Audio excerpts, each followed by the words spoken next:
The fist stopped inches from her face, frozen in the harbor's midnight shadows as Laura Bennett, the youngest CEO in maritime history, whispered words that would haunt her forever.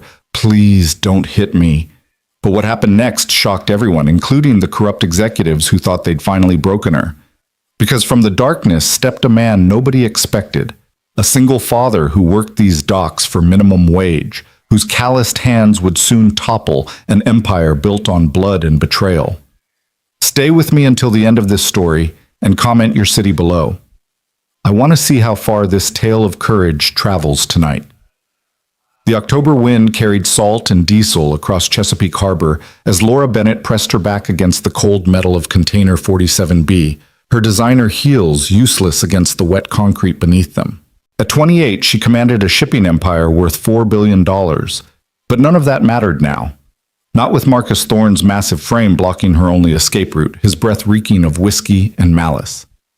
Sign the papers, Laura, Marcus growled, his voice cutting through the distant foghorn. Behind him, 3 other board members emerged from between the shipping containers like predators closing in on wounded prey. Sign them, or we'll make you wish you had. Laura's hands trembled as she clutched the folder to her chest, documents that would authorize the company to accept unmarked containers from Eastern Europe, no questions asked. She'd discovered the smuggling operation 3 days ago, buried in encrypted files her late father had left behind. Now she understood why he died in that suspicious car accident 6 months earlier. You killed him, she breathed, the realization hitting her like ice water. You killed my father because he wouldn't sign. Marcus's laugh was hollow, echoing off the metal containers surrounding them. Your old man was weak, sentimental, thought he could run a business with clean hands. He stepped closer, his shadow swallowing her whole. But you're smart, aren't you, Laura? You understand that some things are bigger than one person's conscience. The folder crumpled in her grip as she fought to keep her voice steady. I won't be part of human trafficking. I won't. The slap came without warning, snapping her head sideways and sending her glasses skittering across the wet pavement. Laura tasted copper as blood filled her mouth, her vision blurring with tears she refused to let fall. She'd been hit before, boarding school bullies, an ex-boyfriend who'd shown his true colors, but never like this, never with such calculated cruelty. That's just the beginning, Marcus said, rolling up his sleeves. The harbor lights caught the scars on his knuckles, souvenirs from other negotiations that had ended badly. Your father learned the hard way. Don't make his mistake. Laura's legs gave out, and she slid down the container's corrugated surface until she was sitting in a puddle of harbor water and motor oil. The men circled her like sharks, their expensive suits incongruous against the industrial decay of the midnight docks. She was alone.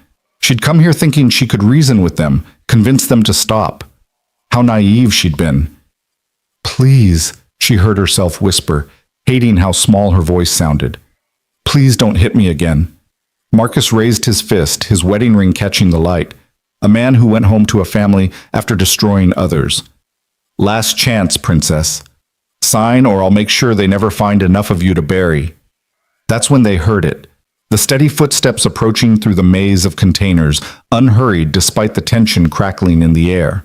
The board members tensed, hands moving to concealed weapons, but the man who emerged from the shadows wasn't security or police. He was something far more unexpected. Jack Sullivan stood 6'2" in worn work boots and a faded denim jacket, his weathered face calm as a lake before dawn. At 37, he carried himself with the quiet confidence of someone who'd seen real danger and lived to tell about it. Paint stains decorated his jeans, evidence of the boat hull he'd been working on for overtime pay. His hands, scarred from years of dock work and darker memories, hung loose at his sides. Evening, folks, Jack said, his voice carrying the hint of a southern drawl that years in Baltimore hadn't quite erased. His eyes, gray as the harbor and storm season, took in the scene with practiced assessment. Seems like the lady said no. Marcus turned, his face twisting with irritation. This doesn't concern you, Doc Rat. Move along before you get hurt. Jack's gaze shifted to Laura, taking in her split lip, the way she held herself like a bird with a broken wing. Something flickered in his expression, not pity, but recognition. He'd seen that look before, in places where powerful men thought they could break whoever stood in their way. See, that's where you're wrong, Jack said, taking a step closer. Lady in distress on my docks? That concerns me plenty. Your docks? One of the other men, a thin executive named Reynolds, laughed nervously. You're just hired help. You load containers for $14 an hour. $15.50 actually. Got a raise last month. Jack's smile didn't reach his eyes. But you're right about one thing. I do load containers. Know what's in every shipment that comes through here, even the ones that arrive at night, off the books, from certain Eastern European ports. The atmosphere changed instantly, electric with danger. Marcus's hand moved toward his jacket, where the outline of a gun was barely visible. You don't know what you're talking about. Container 31A arrived last Tuesday at 2 a.m. Manifest said agricultural equipment. Funny thing about agricultural equipment, it doesn't usually need air holes, doesn't usually cry either. Laura's eyes widened.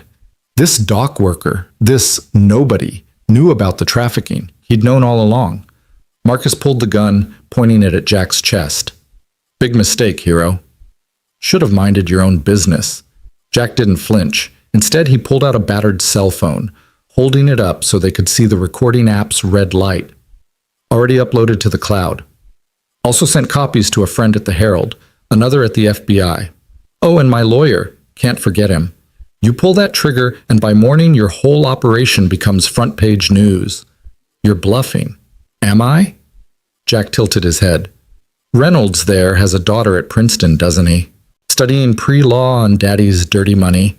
And Garrison, that's your wife's BMW parked in spot A12, the white one with the world's best mom sticker. Cute. Wonder how she'll explain to little Timothy why Daddy's on the evening news in handcuffs. The men exchanged glances, uncertainty creeping into their expressions. They'd expected fear, compliance, submission. They hadn't expected someone who'd done his homework. Here's what's going to happen, Jack continued, his voice steady as a heartbeat. You're going to put that gun away. You're going to leave this lady alone, and you're going to walk away. Because if anything happens to her, tonight, tomorrow, next year, that information goes public. Every shipment, every payment, every dirty secret you thought was buried. You don't know who you're messing with, Marcus snarled, but his hand wavered. Sure I do. Marcus Thorne, former Army supply sergeant, dishonorably discharged for selling weapons on the black market. Did 3 years in Leavenworth before reinventing yourself as a logistics expert. Jack's knowledge was surgical, precise. Your partners aren't going to be happy when they find out you've compromised the operation. The gun lowered slowly. Marcus's face had gone pale beneath the harsh dock lights. This isn't over. No, Jack agreed, but your part in it is. Get out of here, now.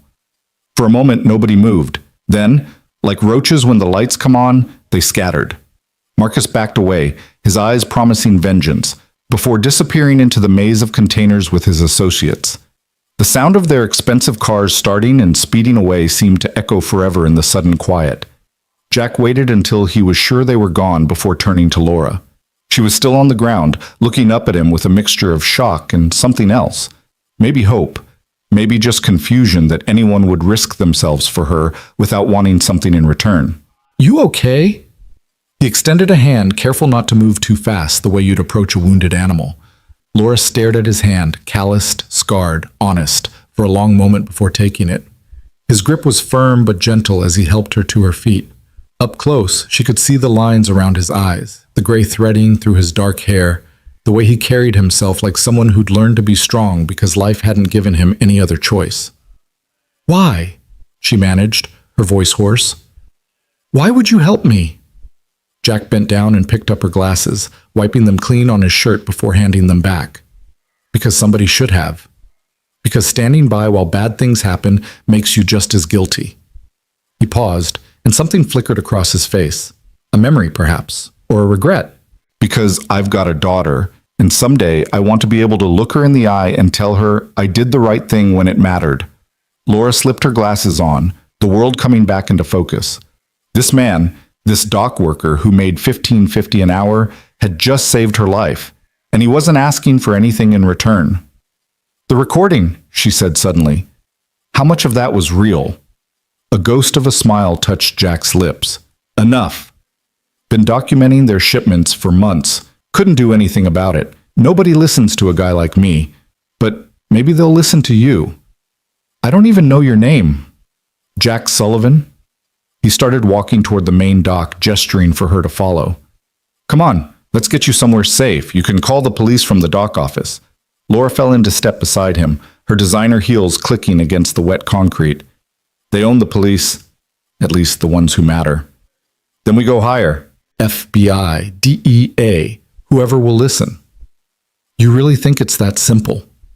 Jack stopped, turning to face her. In the harsh industrial lighting, she could see the weariness in his eyes, the weight of battles fought and lost. No. Nothing about this is simple. But complexity isn't an excuse for inaction. Your father knew that. Laura's breath caught. You knew my father? William Bennett was a good man. Used to come down here, talk to the workers. Not many CEOs do that. He knew something was wrong, started asking questions. Jack's expression darkened. I tried to warn him, but he said he could handle it. Said he had a responsibility to clean up his company. Tears blurred Laura's vision. They killed him for it. Yeah, Jack said quietly. They did. Question is, what are you going to do about it?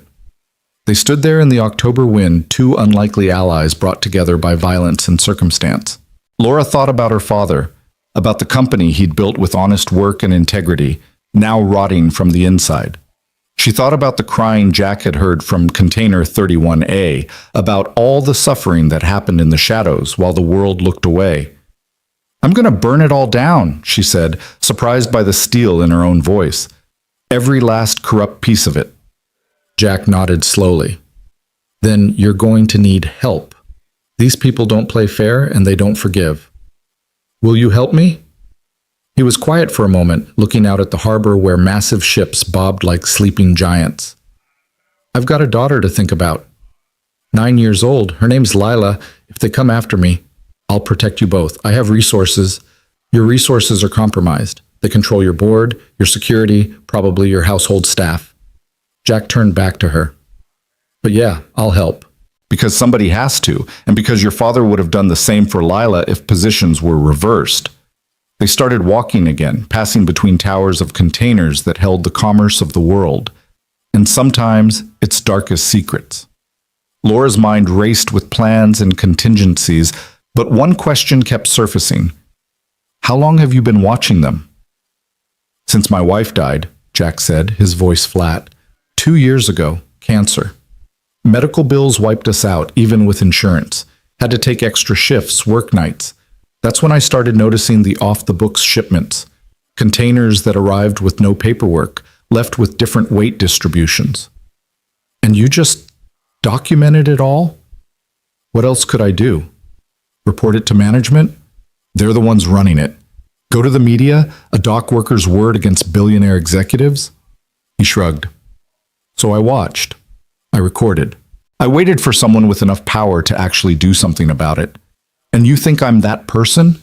Jack stopped at the door to the dock office, his hand on the handle. I think you're someone who just chose truth over comfort, justice over safety. That's rare these days, rare enough to be worth protecting. Inside the office, fluorescent lights buzzed over metal desks and ancient filing cabinets. Jack moved to a coffee maker that looked like it had survived several wars, pouring 2 cups of something black and viscous. It's terrible, he warned, handing her a mug. But it's warm. Laura took a sip and immediately understood his warning. It was possibly the worst coffee she'd ever tasted, but the warmth spreading through her chest was worth it.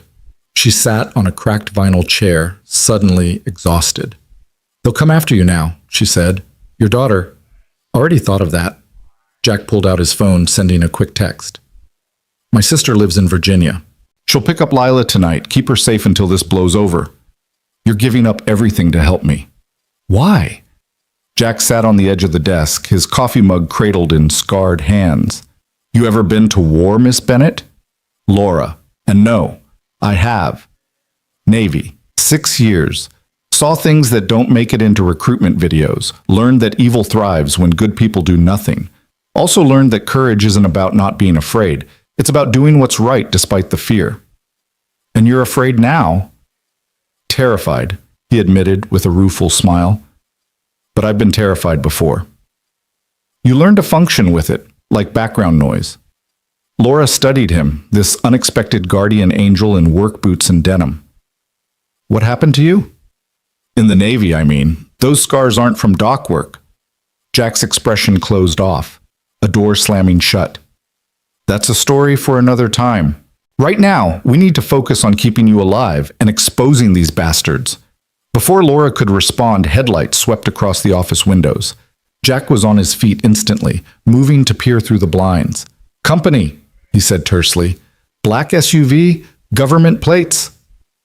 Laura's heart hammered. They came back? No. This is someone else. Jack's posture relaxed slightly. I think our backup just arrived. The door opened and a woman entered. Mid-40s, sharp suit, eyes that missed nothing. She held up FBI credentials. Agent Sarah Chen, I understand someone here has information about human trafficking through this port. Jack and Laura exchanged glances. How did you... Laura began. Mr. Sullivan sent me some interesting files about an hour ago, Agent Chen said, right before he confronted several board members of Bennett Shipping. We've been investigating this operation for 2 years, but we've never had someone on the inside willing to testify. I'll testify, Laura said immediately. I'll give you everything. Agent Chen's expression softened slightly. Miss Bennett, I understand you've had a traumatic evening. Are you sure you want to do this? Once we start this process, there's no going back. These people have resources, connections. Your life as you know it will be over.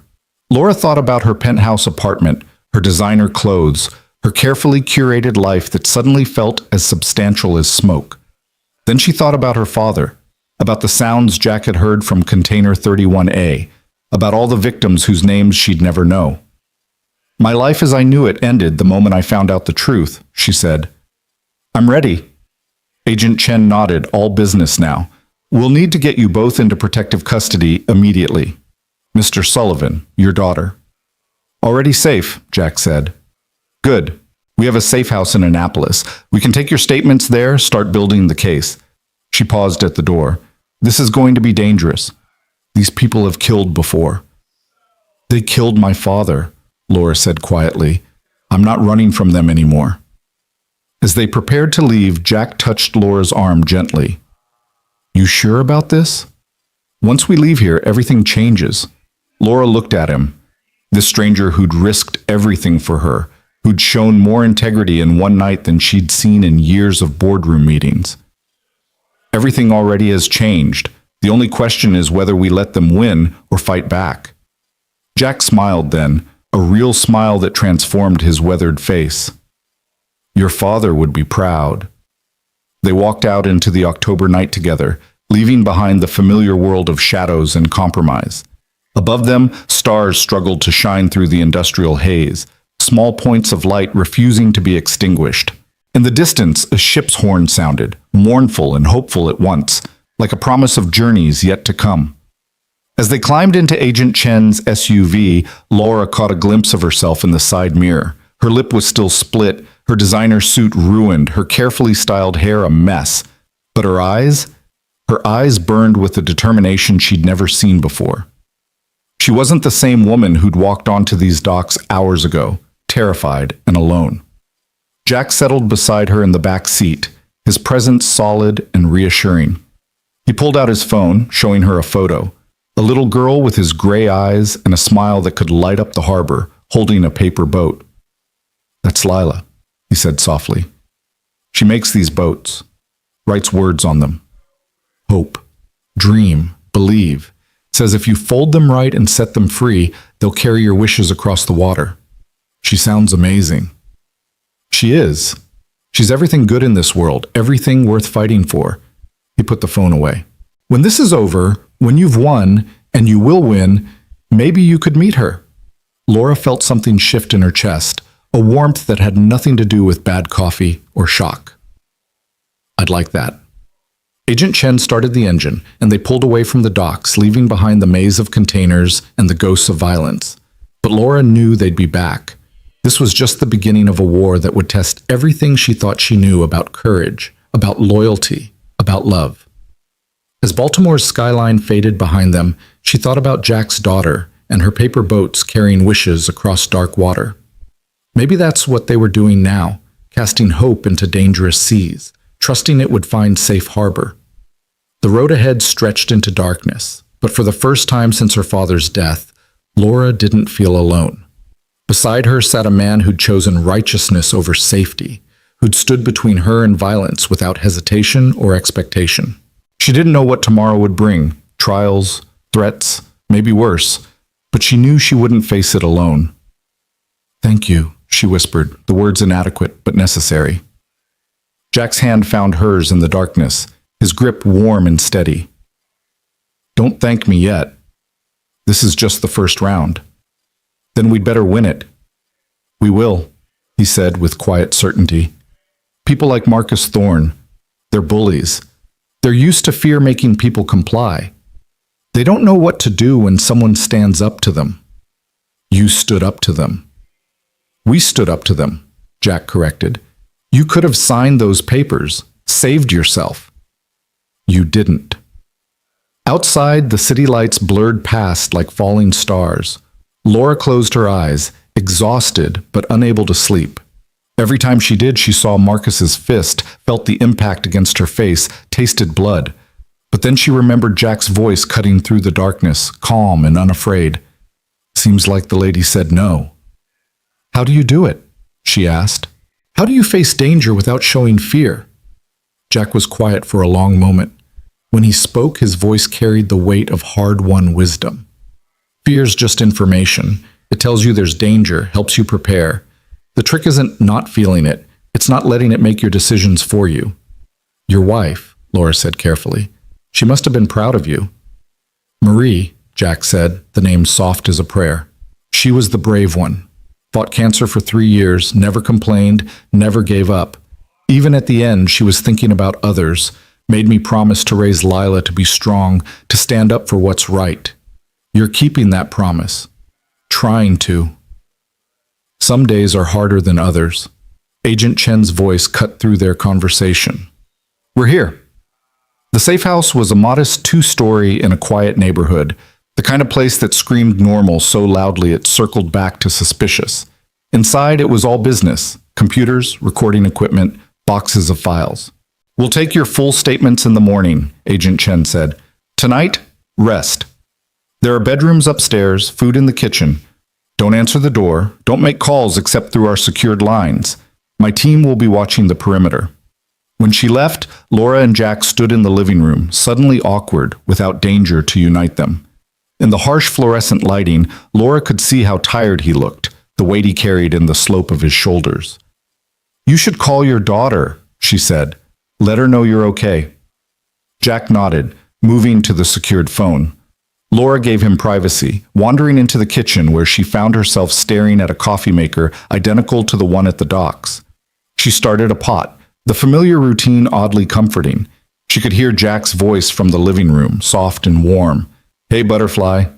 "Yeah, Daddy's okay. I'm helping someone, like we talked about. Doing the right thing even when it's hard." "Aunt Sarah's making your favorite pancakes? That's great, baby. I love you too. Sweet dreams." When he returned, Laura had 2 mugs of coffee ready, marginally better than the dock office brew. "How is she?" "Worried, but trying to be brave." "She's too young to carry so much weight." Jack accepted the coffee gratefully. "I never wanted this life for her. Violence, uncertainty, fear. I wanted her to have normal." "Maybe normal is overrated," Laura said, thinking of her own privileged but hollow childhood. "Maybe what matters is having someone who loves you enough to fight for what's right." They sat at the kitchen table, 2 strangers bound by circumstance and choice.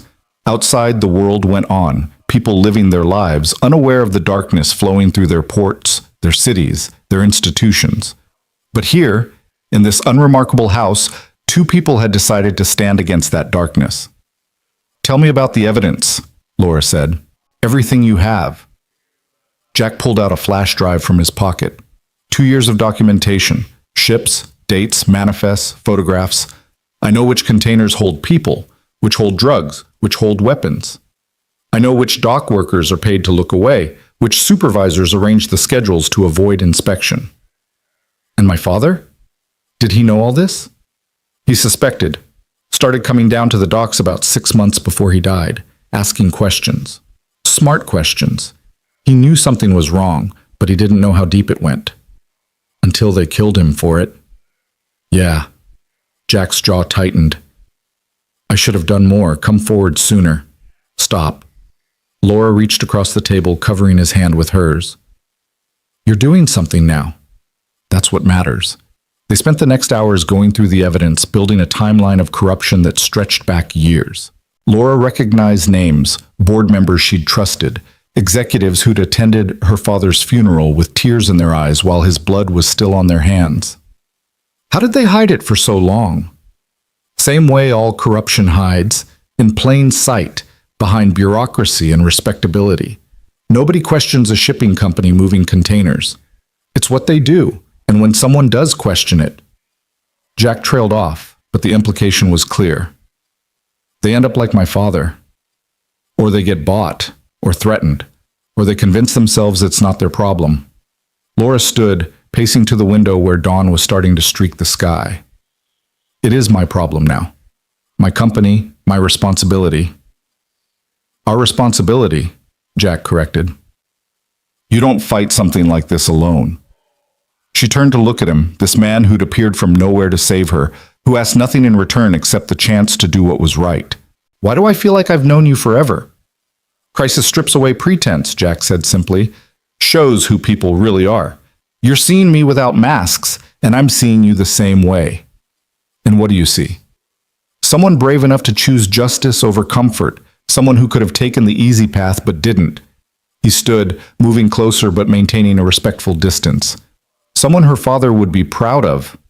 The tears came then, all the grief and fear and anger she'd been holding back.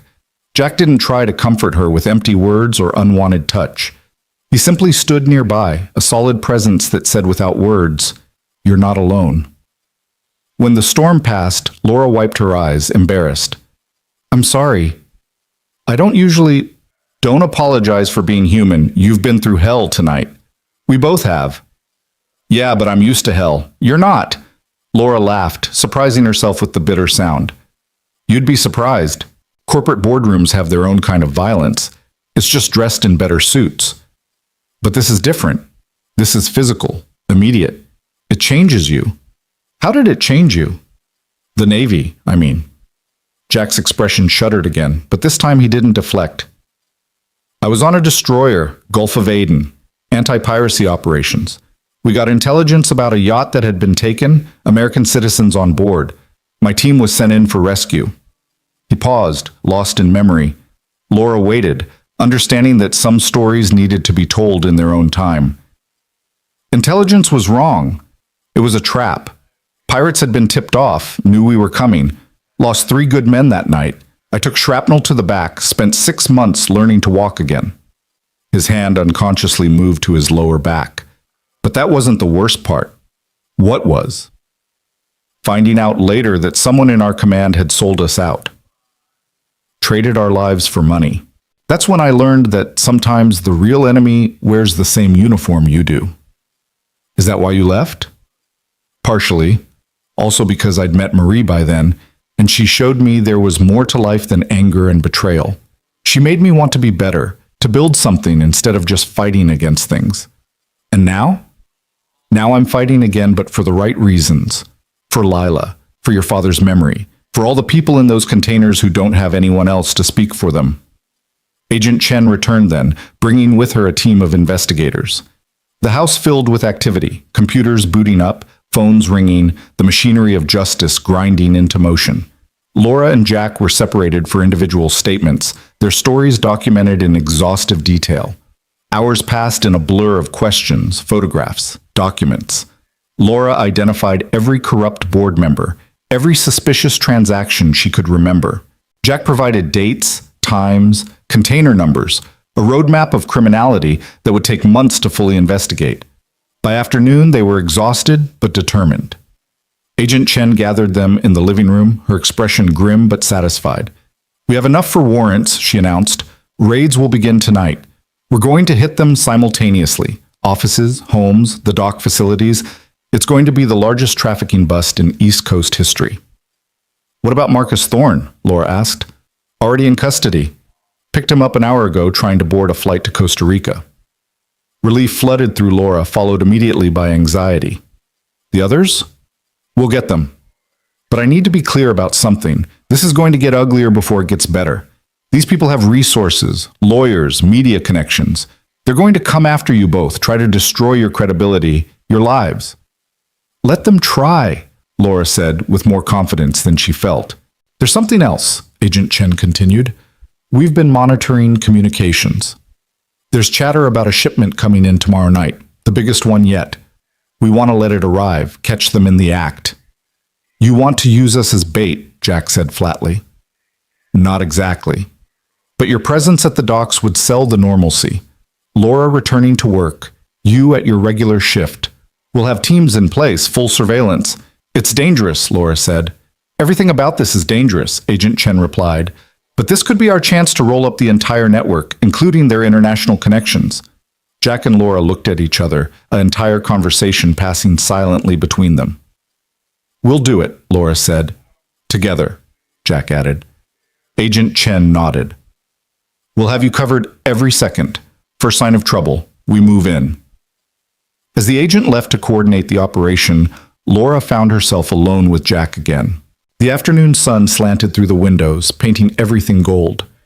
"You know this could go wrong," Jack said quietly. "I know. You could walk away now. You've given them enough to prosecute. You don't need to risk yourself further." Laura moved closer to him, close enough to see the flecks of blue in his gray eyes. "Neither do you." "But you're not walking away, are you?" "No."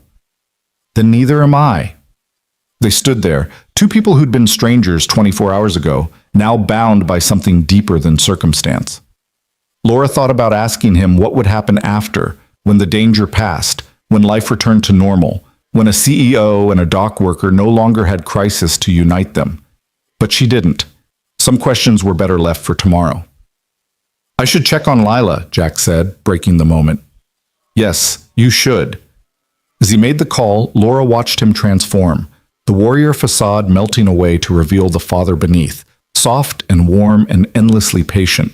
She thought about her own father, about the legacy he'd left her. Not just a company, but a responsibility to do what was right, no matter the cost. Tomorrow, she would walk back into danger. Tomorrow, she would face the men who'd killed her father, who'd tried to break her. But tomorrow, she wouldn't be alone. She'd have Agent Chen and her team, the weight of law and justice behind her. And she'd have Jack Sullivan, a single father who folded boats with his daughter and stood against evil with quiet courage. A man who'd taught her that strength wasn't about not feeling fear, but about choosing what was right despite it. The sun set over Annapolis, painting the sky in shades of amber and rose. Somewhere out there, cargo ships moved through dark waters, carrying secrets and suffering. But change was coming. Justice was coming. And Laura Bennett, who'd started this journey as a victim, would face tomorrow as something else entirely. A warrior for truth, armed with evidence and righteous anger, protected by an unlikely guardian who'd appeared when she needed him most. The night deepened, and still they prepared, reviewing layouts of the docks, memorizing escape routes, planning for contingencies.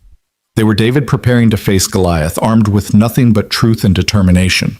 But sometimes, Laura thought as she watched Jack's focused intensity, that was enough. Sometimes one person standing up to evil could change everything. And two people standing together, two people could bring down an empire. The secured phone rang at exactly 6 a.m., jarring Laura from restless sleep on the safe house couch where she'd dozed off reviewing dock manifests. Jack was already awake, standing by the window with coffee, his silhouette tense against the dawn light. Agent Chen's voice crackled through the speaker with urgency that made them both freeze. "Change of plans! The shipment's been moved up. It's coming in tonight, not tomorrow. We have 12 hours. Laura's stomach dropped as Jack set down his mug with deliberate calm. "They know something's wrong. Marcus must have talked. Or they have sources we haven't identified yet, Chen replied. Either way, we can't miss this opportunity. Can you both be ready? We'll be ready, Jack said, but his eyes found Laura's across the room. Asking a silent question, she answered with a nod. After Chen disconnected, the safe house felt smaller, the air thicker. Jack moved to the kitchen table where Laura had spread out the dock blueprints, his finger tracing the maze of containers and corridors they'd have to navigate tonight. When I was in the Navy, he said quietly, before missions, I'd write Lila letters. Just in case. He pulled out a worn notebook from his jacket. Already wrote one this morning. Laura's throat tightened. We're going to be fine. Chen has teams. Teams can't account for everything. These people are cornered animals now, and cornered animals are unpredictable. He met her eyes directly. You should call someone. Family, friends, just in case. The truth sat heavy between them. There's no one to call. The company was my life. My mother died when I was 12. Father's gone now. No siblings. The people I thought were friends. She gestured vaguely. They're probably celebrating my downfall with Marcus's associates. Jack studied her for a long moment, then pulled out his phone, showing her another photo of Lila.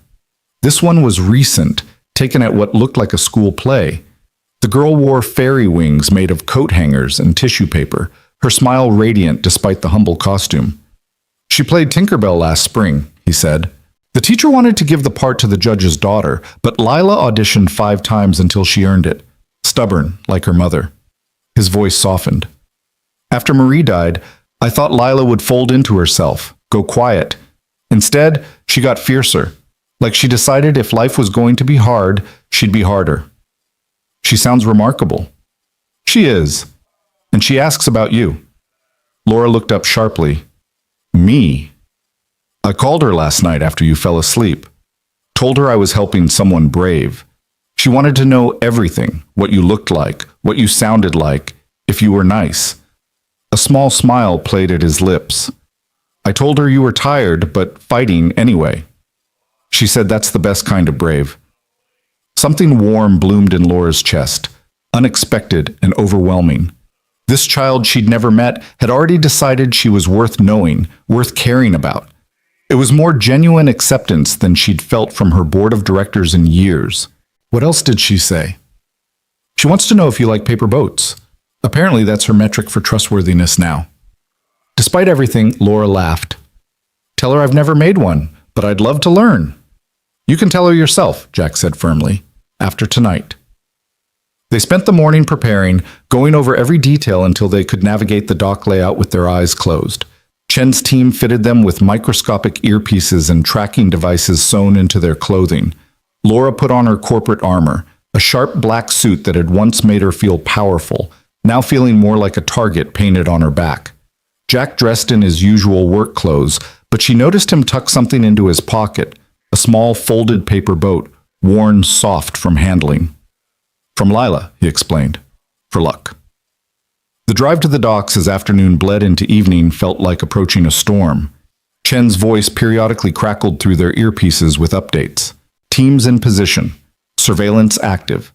The container ship from Odessa was 3 hours out. Laura entered through the corporate entrance, her heels clicking with false confidence across marble floors. Several employees stared. Word of last night's confrontation had clearly spread. She kept her head high, playing the part of the unbroken CEO, even as her pulse hammered. Her temporary office, they'd moved her from the executive floor for renovations, overlooked the loading areas. Through the window, she could see Jack taking his position among the dock workers preparing for the night shift. Even from a distance, she could tell he was different from the others. The way he moved with purpose while appearing casual, always positioning himself to maintain sightlines. Reynolds appeared in her doorway without knocking, his thin face twisted with false concern. Laura, we heard about last night. How terrifying for you. She forced herself not to react to his presence, continuing to review meaningless paperwork. I'm fine, thank you. Marcus can be, overzealous, but his heart was in the right place. The company needs strong leadership during transitions. The only transition happening is the one where criminals are removed from my father's company. Reynolds stepped closer, lowering his voice. Be careful, Laura. You're playing a dangerous game with dangerous people. Your father learned that too late. Is that a threat? It's friendly advice. The shipment tonight, it would be better if you weren't here. Laura looked up sharply. He knew she knew. The realization that Chen might have a leak made her blood run cold, but she kept her expression neutral. I have work to do. So do we all. Reynolds smiled, reptilian and cold. Some work happens in the light. Some happens in the dark. The wise know the difference. After he left, Laura whispered to her earpiece, Chen, Reynolds knows about tonight. We heard. Stay calm. Proceed as planned. Through her window, she watched the sun sink toward the horizon, painting the harbor blood red. Jack was checking container seals, playing his part perfectly, but she saw him glance toward her window, a quick check that she was still there, still safe. Her phone buzzed, not the secured line, but her personal cell. The message was from an unknown number, just 3 words. Check your email. Against her better judgment, she opened her laptop. The email contained a single video file. Her finger hovered over it for a moment before clicking play. It was her father sitting in this very office, dated a week before his death. He looked tired, older than she remembered, stress etched in every line of his face. Laura, his recorded voice began, and tears immediately burned her eyes. If you're watching this, something's happened to me. I'm sorry, sweetheart. I'm so sorry for leaving you with this mess. She paused the video, unable to breathe. Through her earpiece, she heard Jack's voice. Laura? Your heart rate just spiked. Are you okay? There's a video. From my father. Don't watch it alone. I'm coming up. No, maintain your position. I'm fine, but she wasn't fine. Her hand shook as she pressed play again. The company is compromised, her father continued. It goes deeper than I initially thought. It's not just trafficking. It's weapons, drugs, money laundering for cartels, and worse. Marcus Thorne is the face of it, but the real power is someone else, someone I trusted. I've been gathering evidence hidden in... The video cut to static. Laura frantically tried to replay it, but the file had corrupted or been remotely deleted. She slammed her laptop shut in frustration. Chen, someone sent me a partial video from my father. He said there's someone else behind this, someone he trusted. We'll analyze it later. The ship just entered harbor waters. 90 minutes until dock. Laura stood pacing to the window. The dock lights were coming on, one by one, like eyes opening in the darkness. She could see Jack directing other workers, his movement steady and sure, but something was wrong. There were too many workers for a night shift, and several she didn't recognize. Jack, she whispered. Unknown personnel at your 3 o'clock. I see them, he responded calmly. At least 6 unfamiliar faces. They're armed. Both of you maintain cover, Chen ordered. We're tracking them. Laura watched Jack continue working as if nothing was wrong, even as the armed men positioned themselves strategically around the loading area. Her father's words echoed, someone I trusted. Who had he trusted most? His CFO? Head of security? Or someone closer? Her office door opened again, and this time it wasn't Reynolds. Margaret Chen, the company's longest-serving board member and her father's oldest friend, entered with a sad smile. Laura had known Margaret since childhood. She'd been at every birthday, every celebration, a constant presence in their lives. Hello, dear one, Margaret said softly. You look just like William when he was determined to fix something unfixable. Margaret. Laura's voice was cautious. I didn't know you were coming in tonight. Special circumstances require special attention. Margaret moved to the window, looking down at the docks. Your father stood at this very window the night before he died. We talked for hours about legacy, about the prices we pay for power. Something in her tone made Laura's skin crawl. You were here that night? I'm always here for the important shipments, dear. Your father never understood that some compromises are necessary for survival. He was too pure for this business. The realization hit Laura like ice water. Margaret. It had always been Margaret. You, Laura breathed. You're the one he trusted. Margaret's sad smile never wavered. He trusted me to protect the company. Sometimes protection requires terrible choices. The trafficking, the smuggling, it's all part of a larger ecosystem. Without it, Bennett Shipping would have been devoured by competitors years ago. You killed him. I ordered his death, Margaret corrected gently, as if discussing a business decision. Marcus handled the details. Your father was going to destroy everything we'd built, all for some misguided moral stance. Laura's hand moved toward the panic button under her desk, but Margaret shook her head. I disabled that hours ago, and your wire, your tracking device, all blocked by the scrambler in my pocket. We're quite alone. Through the window, Laura saw the container ship approaching, massive and dark against the night sky. On the dock, Jack had noticed something was wrong, his head turning toward her window. The FBI knows everything, Laura said. You're finished. The FBI knows what we've allowed them to know. Did you really think Agent Chen was your savior? She's been feeding us information for years. The raid tonight? It's a cleanup operation. We're eliminating the sloppy operators, the ones like Marcus who've become liabilities. Laura's world tilted. Chen was compromised. They were alone.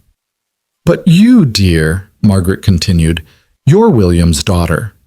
You could be so much more than he was. Join us. Take your place at the head of an empire that spans oceans. Never. Margaret sighed. I told them you'd say that. So stubborn, just like your father. The difference is, we learned from his mistake. We won't make it quick. The door burst open, but it wasn't help. It was Garrison and 3 armed men. They grabbed Laura before she could scream, one of them pressing a chloroform-soaked cloth over her face. Her last coherent thought as darkness claimed her was that Jack would never know what happened to her. She woke to the sound of water lapping against metal and the acrid smell of rust and fear. Her hands were zip-tied behind her back, her ankles bound. She was in a shipping container, the walls closing in with every breath. A single battery-powered lantern cast dancing shadows that made the space feel even smaller. Welcome back, Margaret's voice came from near the door. You've been out for about an hour. The shipment has arrived and everything is proceeding smoothly. Laura struggled against her bonds, tasting blood where she'd bitten her lip. Jack. Mr. Sullivan is being dealt with. Reynolds has him at gunpoint in Warehouse 12. He'll have an unfortunate accident soon. Dock work is so dangerous at night. Rage gave Laura strength, and she managed to sit up despite her bonds. You won't get away with this. We already have. In an hour, you'll be on a ship to international waters. You'll disappear, just another tragedy in a dangerous business. I'll mourn you publicly, take over as interim CEO to honor your father's memory. Agent Chen is about to discover that the trafficking ring was smaller than expected, limited to Marcus Thorne and a few rogue employees. Case closed, commendations all around. Margaret moved closer, her expression genuinely regretful. I didn't want this, Laura. I loved your father like a brother, but love doesn't trump survival in this world. The container door suddenly rang with impact from outside, someone pounding on the metal. Margaret frowned, pulling out her phone. What's happening? Laura heard muffled shouting, then gunfire. Not the controlled bursts of law enforcement, but the chaos of a real fight. Margaret backed toward the door, drawing a small pistol from her jacket. The door exploded inward, knocked off its hinges by something that hit it with tremendous force. Jack stood in the opening, blood streaming from a gash on his forehead, a crowbar in his hands. Behind him, the dock was chaos. Workers fighting armed guards, containers being opened to reveal terrified people inside. You were supposed to be in Warehouse 12, Margaret said, raising her gun. Jack moved faster than Laura thought possible, the crowbar spinning from his hand and knocking the gun away. It skittered across the container floor as Jack rushed forward, putting himself between Margaret and Laura. Change of plans, he said grimly. Your boy Reynolds talks too much when he thinks he's won. Told me all about your setup, trying to gloat. Big mistake. Margaret scrambled for the gun, but Jack was already moving, his boot kicking it out the container door. She pulled a knife instead, the blade gleaming in the lantern light. You have no idea what you're interfering with, she snarled. This is bigger than some trafficking ring. We have connections you can't imagine. Government, military, international consortiums. I don't care, Jack said simply, then lunged. The fight was brutal and quick. Margaret might have been in her 60s, but she moved with trained precision, the knife scoring a line across Jack's ribs before he caught her wrist. They struggled, crashing into the container walls until Jack managed to wrench the knife away and put Margaret in a chokehold. Stop fighting, he growled. It's over. Margaret went limp, and Jack released her, letting her crumple to the floor. He immediately turned to Laura, pulling out his own knife to cut her bonds. His hands were gentle despite the urgency, checking her for injuries. Are you hurt? No, Jack, you're bleeding. I've had worse. He helped her to her feet, keeping one arm around her as her circulation returned. We need to move. The real FBI is en route, but Chen's people are trying to clean house. They're killing witnesses. They emerged from the container into a war zone. Dock workers with crowbars and chains fought against armed mercenaries. Some containers stood open, revealing hundreds of trafficking victims, men, women, children, blinking in the harsh dock lights. How? Laura gasped. Your father's emergency protocol, Jack explained, pulling her behind a forklift as bullets whined past. He set up a communication system with trusted dock workers. If management ever went fully corrupt, we were supposed to open every container, free everyone, make it impossible to cover up. You knew about this. I helped him design it. We just never thought we'd have to use it. A figure emerged from the smoke. Reynolds, blood on his expensive suit, a gun trained on them. You've ruined everything. Jack pushed Laura down as Reynolds fired, bullets sparking off the forklift. When Reynolds paused to reload, Jack rolled out from cover, grabbed a chain from the ground, and whipped it forward. It wrapped around Reynolds' ankle, sending him crashing to the concrete. His gun skittered away as Jack advanced on him. You told me something interesting earlier, Jack said conversationally, as if they weren't in the middle of a battleground. About how Laura would break easily, how she was just a spoiled princess playing at business. He reached Reynolds, who was scrambling backward, fear replacing arrogance. You were wrong about her. Just like you were wrong about her father. Just like you're wrong about people like me, the ones you ignore, the ones you think don't matter. Please, Reynolds begged. I have money. I don't want your money. Jack hauled him up by his collar. I want you to look at what you've done. He forced Reynolds to face the containers, where victims were stumbling into freedom, where families were reuniting with tears and embraces, where the true cost of his crimes was measured in human suffering. This is what you were protecting, Jack said quietly. This is what you killed William Bennett for. Real sirens filled the air, dozens of them, converging from all directions. Military vehicles crashed through the port gates. Not Chen's compromised team, but something bigger. Federal agents in tactical gear swarming the docks. Delta team, secure the victims, someone shouted through a megaphone. Medical units, establish triage stations. Nobody leaves this port. A familiar voice called out, and Laura saw Agent David Kim, whom she'd met briefly at her father's funeral. He'd been FBI then too, but she'd thought he was just paying respects. Miss Bennett, Mr. Sullivan, are you injured? Kim? Laura stared. But Chen said, Agent Chen's been under investigation for 6 months, Kim explained quickly.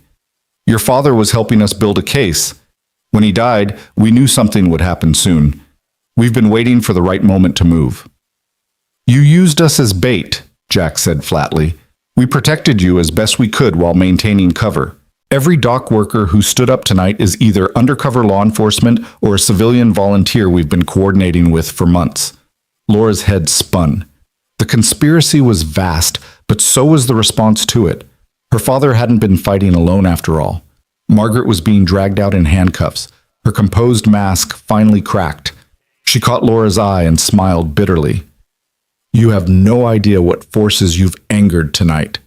This won't end here. Maybe not, Laura replied, but it ends for you. As Margaret was driven away, Jack swayed on his feet. The adrenaline was wearing off and his injuries were worse than he'd let on. Laura caught him as he started to fall, his blood warm on her hands. I need a medic, she screamed. Please, someone help. Jack's eyes found hers, gray and calm despite the pain. Lila, he whispered. Tell her. You'll tell her yourself, Laura said fiercely. You're not dying on me, Jack Sullivan. We have paper boats to make, remember? Medics surrounded them, loading Jack onto a gurney. Laura refused to let go of his hand, running alongside as they moved toward the ambulance. Around them, the port was transforming, victims becoming survivors, criminals becoming prisoners, secrets becoming evidence. Ma'am, are you family? a medic asked. We need to know for the hospital. Laura looked at Jack, unconscious now but still breathing, his face pale but peaceful. She thought about definitions of family, about bonds forged in crisis, and choices that mattered more than blood. Yes, she said firmly. I'm family. The ambulance doors closed and they raced toward the hospital, leaving the burning docks behind. Through the back window, Laura could see the container ship being boarded by federal agents. Its cargo of human misery finally ended. But in her hand, Jack's pulse beat steady and strong. A reminder that sometimes, in the darkest places, unlikely heroes emerged. Sometimes a dock worker could bring down an empire. Sometimes a CEO could choose justice over comfort. And sometimes, just sometimes, two broken people could save each other. The hospital waiting room became Laura's world for the next 6 hours. She'd refused treatment for her own minor injuries, refused to leave even when Agent Kim tried to take her statement. All that mattered was the surgery happening somewhere behind those sterile doors, where doctors worked to repair the damage from a knife that had gone deeper than Jack had admitted. At 3 a.m., a small voice broke through her exhaustion. Are you Laura? She looked up to find Lila Sullivan standing there in pajamas and a coat, holding her aunt's hand. Those gray eyes, so like her father's, were wide with worry, but also curiosity. Yes, Laura managed. You must be Lila. The little girl studied her for a long moment, then reached into her pocket and pulled out a paper boat, carefully unfolding it. Written inside in crayon was a single word, brave. Daddy said you were brave, Lila said simply, so I made this for you. Laura accepted the gift with shaking hands, tears she'd been holding back for hours finally falling. Your daddy's the brave one. He says bravery is meant to be shared. That's why he helped you. Lila climbed onto the chair beside Laura, small and fierce and unafraid. Is he going to be okay? Laura thought about lying, about protecting this child from uncertainty, but Jack had taught her that courage meant facing truth even when it hurt. The doctors are doing everything they can. He's strong, and he's fighting. Lila nodded solemnly, then slipped her small hand into Laura's larger one. Then we wait together. That's what family does. And so they waited, a CEO who'd lost everything and a child who still believed in paper boats, holding on to each other as dawn broke over Baltimore. Whatever came next, trials, testimony, rebuilding, they would face it together. Because Jack Sullivan had been right about one thing. Sometimes standing up to evil changed everything. But he'd been wrong about something else. He wasn't just a dock worker, and she wasn't just a CEO.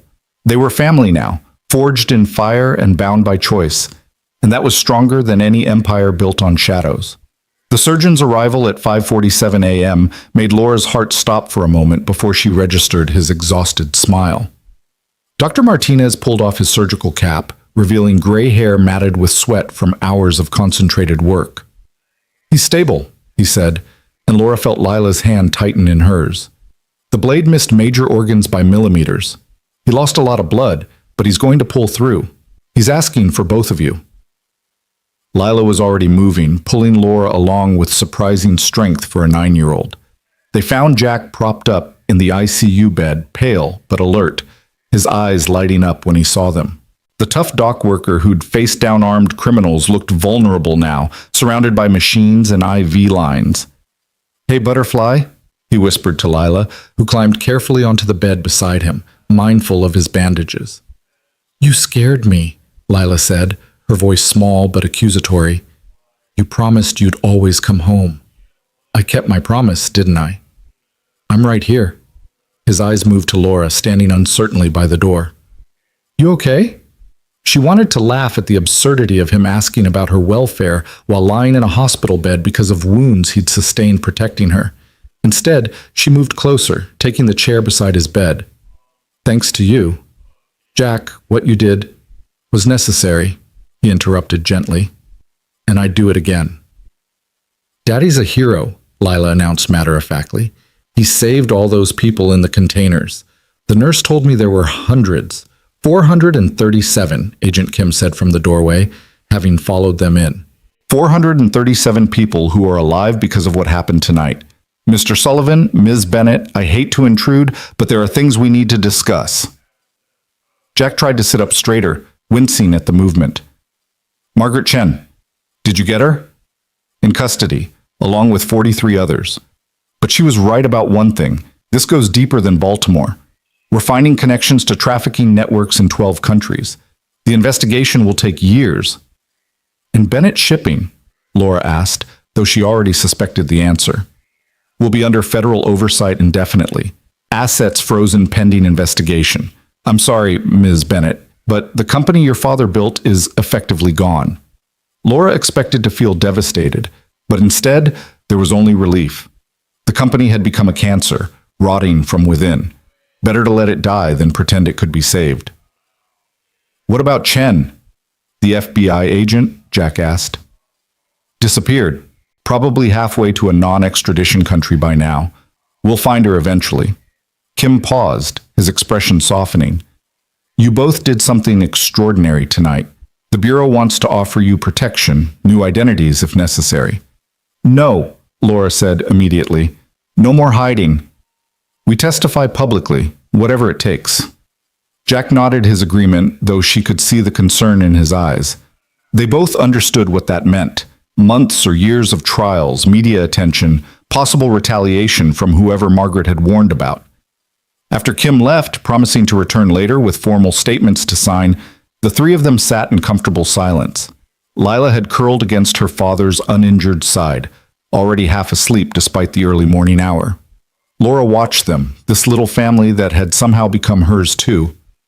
Where will you go? Jack asked quietly. With the company gone, your assets frozen. I don't know, Laura admitted.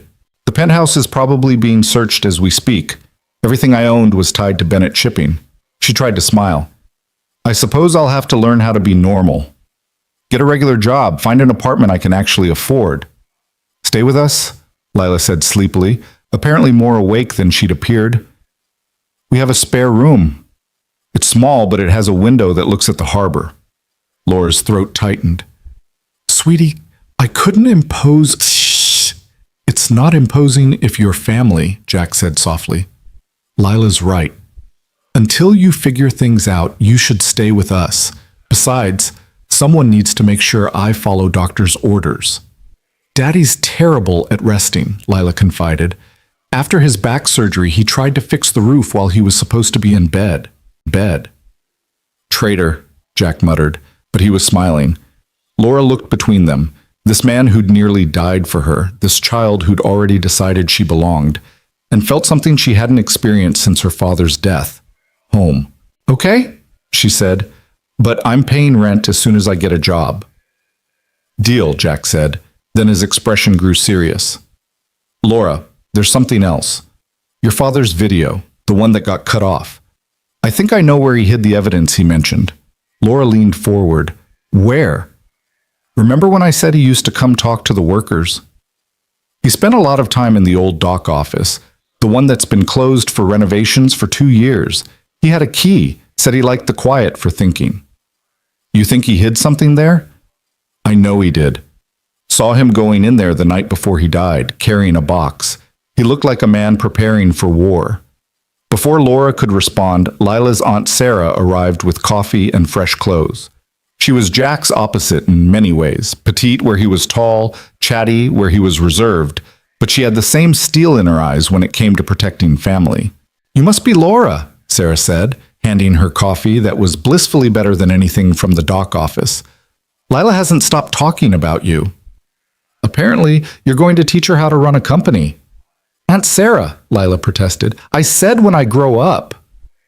Well, you'll have the best teacher, Sarah said, studying Laura with an assessment that felt both protective and approving. Anyone who can stand with my brother through what happened last night is someone worth knowing. The next days blurred together in a symphony of police interviews, medical checks, and media chaos. The story had broken nationally.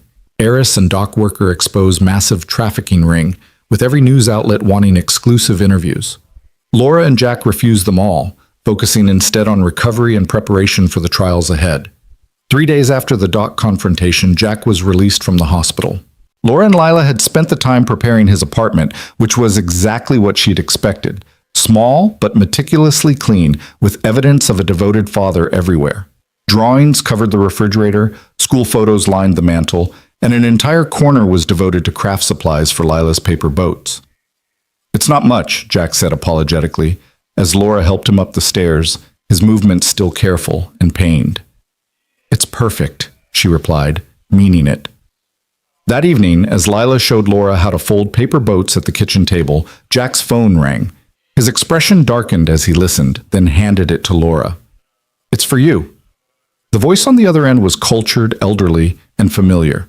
Richard Whitmore, her father's oldest friend and the one board member who'd retired before the corruption took hold. "Laura, my dear, I heard about everything. I'm so sorry. I should have seen what was happening. Mr. Whitmore, how did you get this number? I still have friends in various places. Listen carefully. I knew your father was gathering evidence. He came to me a month before he died, asked me to be a backup plan if something happened to him." Laura's pulse quickened. "Do you have it?" "Not exactly. But I have a safety deposit box key he gave me. Bank of Baltimore, box 1247. He said you'd know what to do with whatever's inside." After taking down the details and promising to be careful, Laura hung up and found Jack watching her intently. "We need to go to that bank," she said. "We need to tell Kim first. This could be evidence in federal cases, or it could be something else. Something my father wanted me specifically to have." Jack stood carefully, testing his balance. "Then we go tomorrow. Together." "You're supposed to be resting," Laura protested. "I'll rest when this is finished. When you're safe." That night, Laura lay in the small spare room, listening to the sounds of a real home. Lila's giggles as Jack read her a bedtime story, the creak of old pipes, the distant sound of boats in the harbor. Her designer clothes hung in a closet that was half the size of just her shoe collection at the penthouse, but she felt richer than she had in years. A soft knock interrupted her thoughts. Lila stood in the doorway, holding 2 cups of hot chocolate. "Daddy's asleep," she whispered, "but I thought you might want company." They sat on the bed together, and Lila pulled out a photo album. "Want to see pictures of my mom?" Marie Sullivan had been beautiful, not in the polished way Laura was familiar with, but in a real warm way that shone through every photograph. Pictures showed her teaching Lila to ride a bike, building sandcastles, dancing with Jack in their tiny kitchen. "She was sick for a long time," Lila said matter-of-factly, "but she never stopped smiling. She told me that sadness was okay, but it shouldn't be permanent. That's why I make the boats, to send sad thoughts away on the water. Your mom sounds amazing." "She was. She would have liked you." "How do you know?" Lila looked at her with those 2 wise gray eyes. "Because Daddy likes you, and he has good judgment about people. And because you're brave, but also scared, which Mom said was the best combination." "I'm scared," Laura admitted, "all the time lately." "Me too, scared they'll hurt Daddy again. Scared the bad people will come back."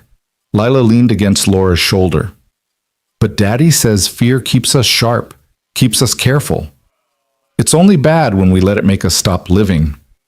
They sat together, looking through memories of a woman whose strength lived on in her daughter and the man she'd loved. Laura found herself telling Lila about her own mother, memories she hadn't shared with anyone in years. The next morning came too soon, bringing with it new challenges. The bank was surrounded by media when they arrived, someone having leaked their destination. Jack, still moving stiffly, tried to shield Laura from the cameras while Agent Kim's team cleared a path. "Miss Bennett? How does it feel to lose everything?" "Mr. Sullivan, are you and Miss Bennett romantically involved? Will you rebuild the company?" They pushed through without answering, but Laura caught Jack's wince, not from pain, but from the implication about their relationship. They hadn't discussed what they were to each other beyond the crisis that had brought them together. She was living in his home. His daughter called her family. But what did that mean when the dust settled? The bank manager, nervous and sweating, led them to the safety deposit boxes personally. Kim waited outside. This was personal until they determined otherwise. Laura's hand shook as she inserted the key and opened box 1247. Inside were 3 items: a leather journal, a flash drive, and a letter addressed to her in her father's handwriting. She opened the letter first, Jack reading over her shoulder. "My dearest Laura, if you're reading this, then my worst fears have come true. I'm sorry for the burden I'm leaving you, but I trust no one else with this truth. The journal contains 30 years of records, every bribe, every threat, every compromise I was forced to make to keep the company alive. I'm not innocent in this, though I tried to minimize the harm. The flash drive has financial records showing where the trafficking money went, including accounts belonging to judges, politicians, and law enforcement officials. But the real treasure in this box isn't evidence, it's absolution.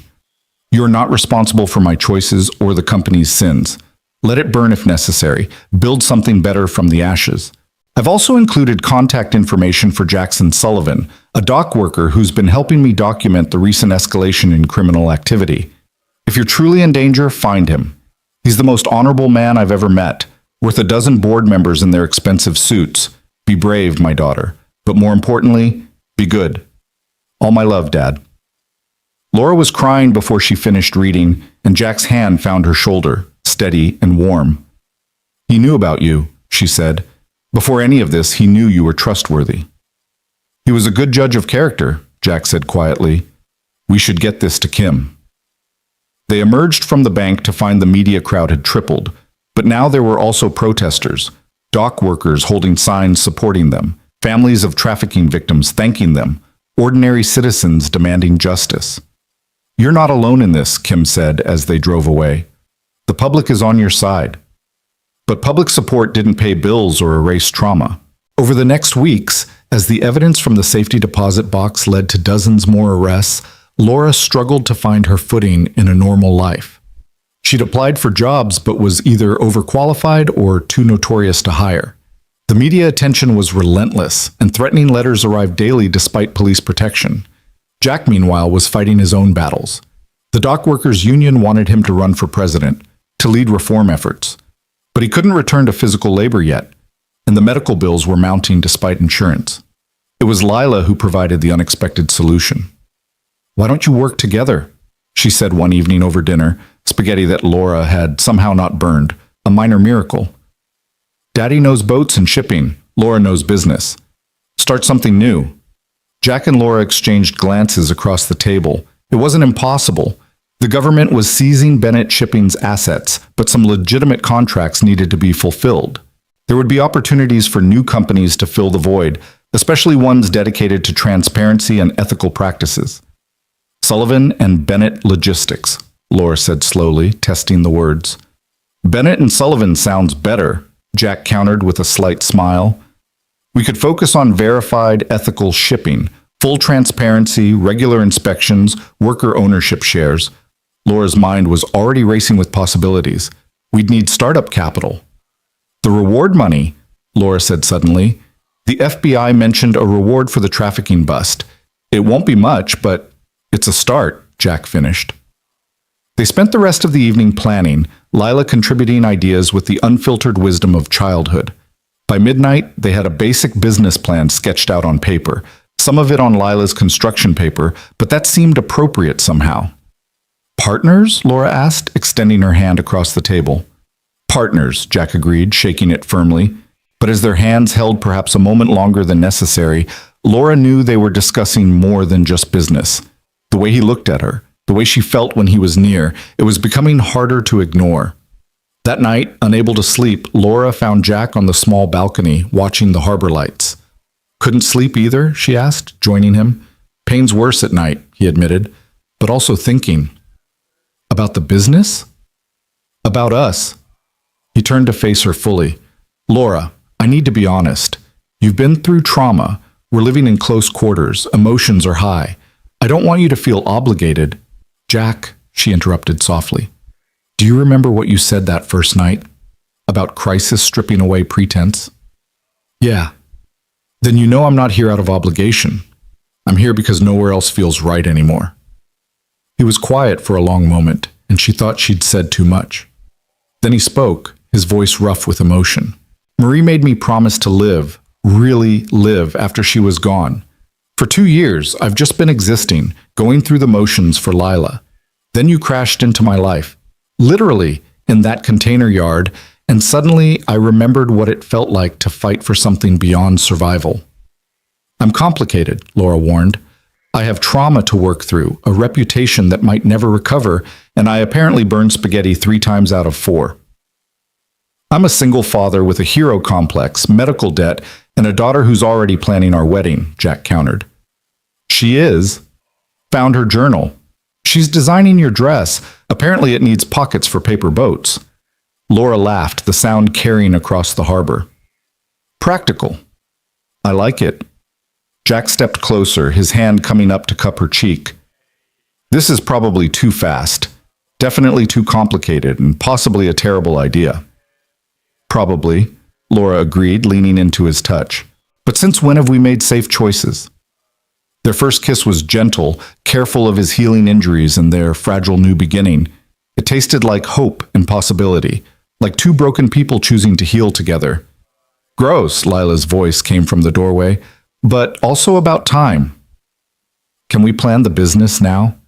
I have ideas about the logo. They separated, laughing, and Jack scooped his daughter up with his good arm. It's past midnight, Butterfly. Way past bedtime. But this is important. Laura needs to know about my idea for boat tours where we teach kids about ethical shipping. As they went inside together, debating logos and boat tours and the possibility of an office cat, Laura felt the truth settle into her bones. Her father had been right. Sometimes you had to let things burn to build something better from the ashes. And what they were building, this unlikely family, this new business, this life carved out of tragedy and triumph, was already better than anything she'd had before. The threatening letters continued to arrive, and Margaret's trial loomed on the horizon. There would be days of testimony ahead, nights of nightmares, moments of doubt. But there would also be Lila's laughter, Jack's steady presence, and the slow, careful construction of something real and good. A week later, they stood in the old dock office where her father had spent his last days. Jack had been right. Hidden in the walls, they found more evidence, but also personal items. Photos of Laura growing up, letters he'd never sent, and a business plan remarkably similar to what they'd developed. He wanted to start over, Jack said, reading through the papers, shut down Bennett Shipping and build something ethical from scratch. But they killed him before he could. No, Jack corrected gently. He planted the seeds. We're just finishing what he started. Laura picked up a framed photo from the box. Her father at the docks, surrounded by workers, all of them laughing at something off camera. Jack was in the background, younger, less worn by life, but recognizable. He saw you, she said wonderingly. Even then, he saw who you really were. He saw who we could be together, Jack replied, wrapping his arm around her. Even if we didn't see it ourselves yet.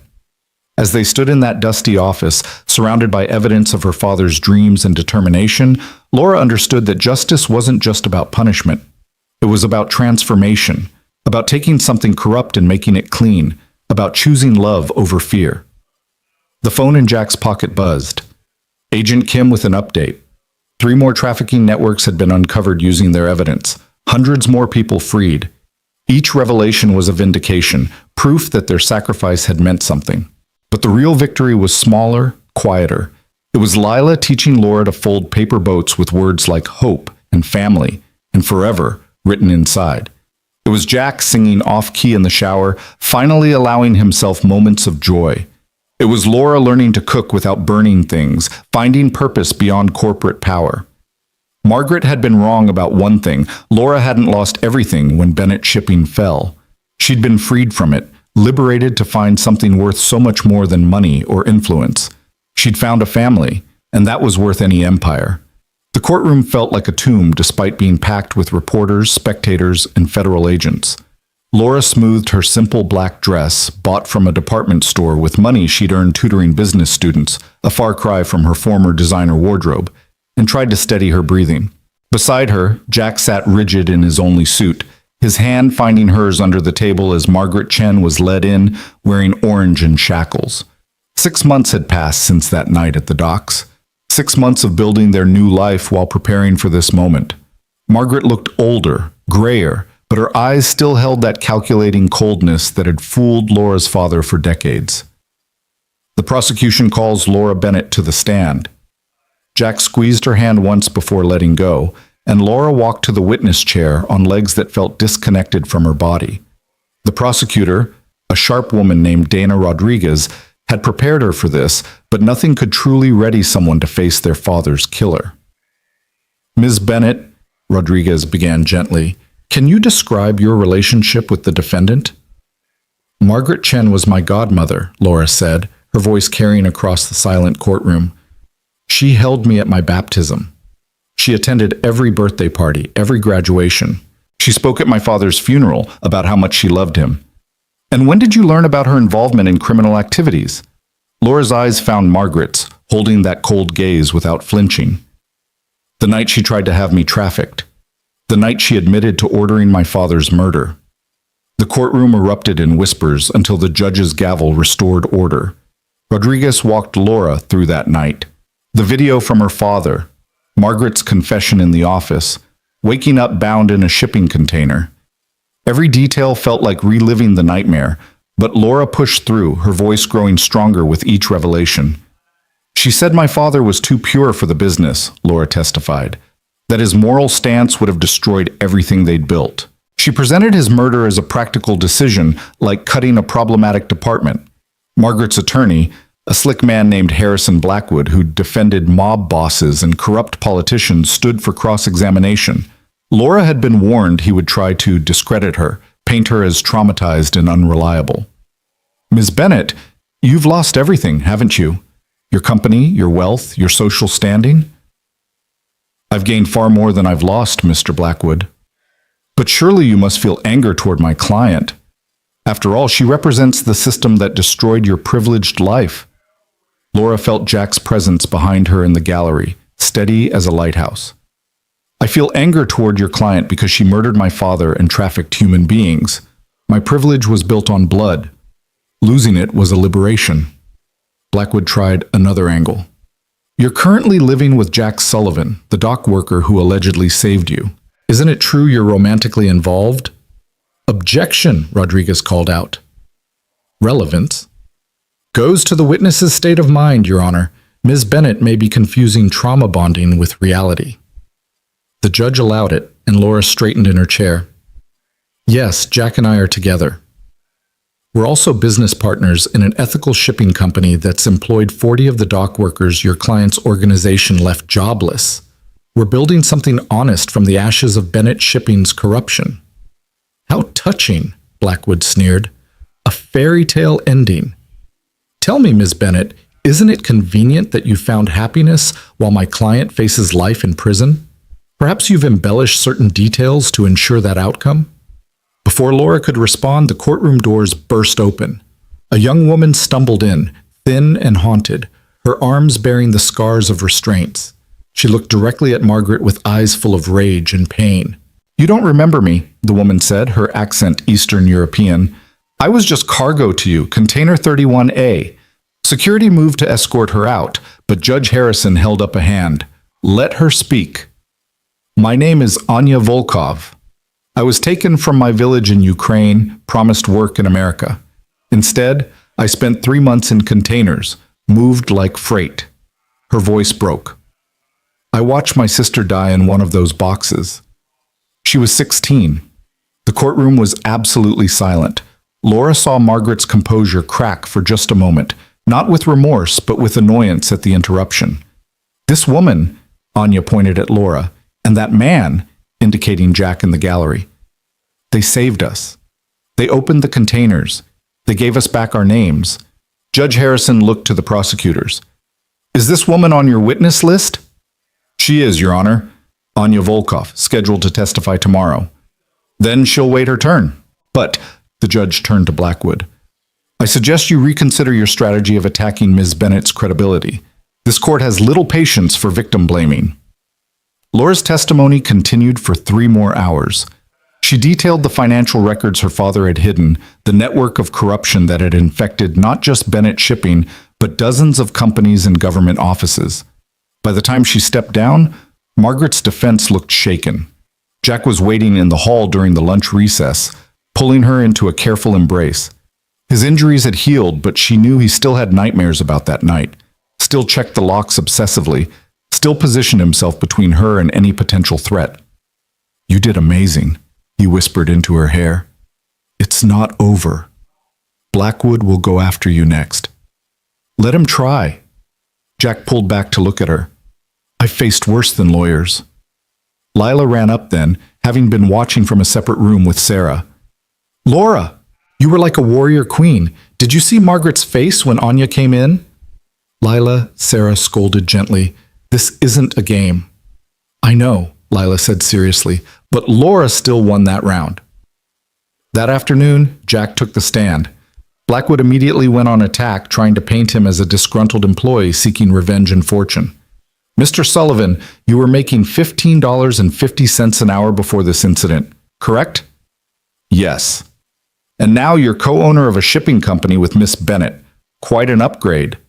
Jack's jaw tightened, but his voice remained level. We started that company with reward money and a loan that I'll be paying off for the next decade. Every dock worker has an ownership stake. It's not about personal gain. No? Then what is it about? It's about Container 31A, Jack said simply, about hearing children crying in boxes meant for cargo. It's about William Bennett, a good man who was murdered for trying to do right. It's about my daughter growing up in a world where standing up to evil doesn't get you killed. Very noble. But isn't it true you have a history of violence? Dishonorable discharge from the Navy? Rodriguez shot to her feet. Objection! Mr. Sullivan received an honorable discharge with commendations. Blackwood smirked. My apologies, I was thinking of someone else, but the damage was done. The suggestion of violence planted in jurors' minds. Jack's hands clenched on the witness chair arms, and Laura could see him fighting to maintain composure. Mr. Sullivan, Blackwood continued, you claim Margaret Chen confessed to ordering William Bennett's death. But you were fighting at the time, weren't you? Adrenaline pumping, fear clouding judgment. How can we trust your recollection? Because I recorded it, Jack said calmly. The courtroom stirred. This was new. The recording from Jack's phone had been corrupted in the fight, deemed unusable. I had a backup device, Jack explained, pulling out a small USB drive from his pocket, sewn into my jacket lining. Old habit from the Navy. Always have redundancy. Blackwood's face went pale. Your Honor, this is inadmissible. We haven't had time to verify. You've had 6 months of discovery, counselor, Judge Harrison said dryly. If Mr. Sullivan had additional evidence, you should have found it. I'll allow it. The recording was crystal clear. Margaret's voice admitting to ordering the murder, discussing the trafficking operation, threatening Laura. Several jurors looked sick. One elderly woman was crying. Margaret stood suddenly, despite her lawyer's attempts to stop her. You want to know the truth? She said, her cultured voice filling the courtroom. Yes, I did it all. William was going to destroy an empire worth billions. He was weak, sentimental. The world runs on compromise, on necessary evils. I kept Baltimore's economy alive, provided jobs, maintained order. By trafficking humans, Rodriguez asked, by doing what needed to be done. You think legitimate shipping is clean? Every major corporation has blood on its ledger. I just refuse to pretend otherwise. So you admit to ordering William Bennett's murder? Margaret looked directly at Laura. I admit to saving Bennett shipping from his naive idealism. If that required his removal, so be it. Business is war, and in war, people die. Her lawyer sank into his chair, defeated. The judge called a recess, but the trial was effectively over. Margaret had hung herself with her own arrogance. Outside the courthouse, the media frenzy was overwhelming. Jack shielded Laura and Lila as they pushed through the crowd toward Agent Kim's waiting vehicle. But one reporter's question made Laura stop. Miss Bennett! Margaret Chen says you're naive like your father. How do you respond? Laura turned, finding the camera. If believing human beings aren't cargo is naive, then I'll wear that label proudly. My father died trying to stop this evil. Today, his vision won. What about Bennett Shipping? Will you try to reclaim it?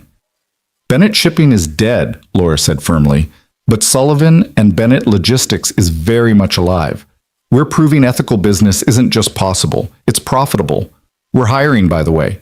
Anyone who wants to be part of something clean, something good, can find applications on our website. In the car, Lila bounced excitedly. We have a website.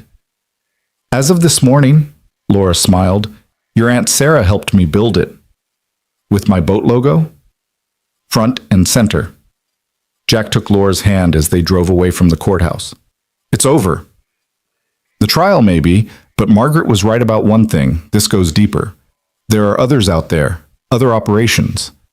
Then we keep fighting, Jack said simply. Together. That evening, they received word. Guilty on all counts. Margaret Chen would spend the rest of her life in federal prison. Reynolds and Garrison had already pled guilty in exchange for testimony. 43 others were facing various charges. Laura felt no triumph, only a hollow relief. Justice had been served, but it couldn't bring her father back, couldn't erase the trauma of those trafficking victims, couldn't undo the years of corruption that had poisoned Baltimore's ports. Hey, Jack said softly, finding her on the apartment balcony. Where'd you go? Just thinking about my dad, wondering if he'd be proud. He would be. Jack wrapped his arms around her from behind, careful and warm. You did what he couldn't. You brought them down. We did it. I couldn't have survived without you. You're stronger than you think, but I'm glad you didn't have to find out alone. Lila joined them, squeezing between them with a paper boat in her hands. This one had justice written on it in careful cursive. For the water, she explained, to carry the word where it needs to go. They walked down to the harbor together, past the loading docks where everything had started. The sun was setting, painting the sky in shades of amber and rose. Other dock workers were there, men and women who'd stood up that night, who'd opened containers and fought armed guards with nothing but crowbars and courage. Miss Bennett! Mr. Sullivan! Old Tommy, the senior dock supervisor, called out. Heard the news! Drinks are on us tonight if you're interested. Thanks, Tommy, Jack replied, but we've got something to do first. They stood at the water's edge, and Lila launched her paper boat. It caught the evening breeze, sailing out toward the open sea where massive cargo ships waited to dock. But these ships were different now, inspected, verified, clean. Sullivan and Bennett Logistics had 3 contracts already, with more companies reaching out daily, wanting to be associated with ethical shipping. Daddy, Lila said thoughtfully, are we rich now? Jack laughed, the sound rusty but genuine. No, Butterfly. We've got debts, loans, and about 1,000 problems to solve. But we're together, Lila pointed out. That makes us rich, right? Laura knelt down to Lila's level. The richest, she agreed. As they turned to head to the dock workers' celebration, Laura's phone rang. Unknown number, but something made her answer. Miss Bennett? The voice was young, nervous. My name is Carlos Mendez. I work for Hartman Shipping in Miami. We have a problem. Containers coming in from South America that don't match manifests. After seeing what you did in Baltimore, I was hoping... Could you help? Laura looked at Jack, who'd heard enough to understand. He nodded without hesitation. We'll be there in 2 days, Laura said. Keep documenting everything and be careful. After she hung up, Jack raised an eyebrow. Miami? Lila's never seen palm trees, Laura pointed out. Field trip, Lila cheered.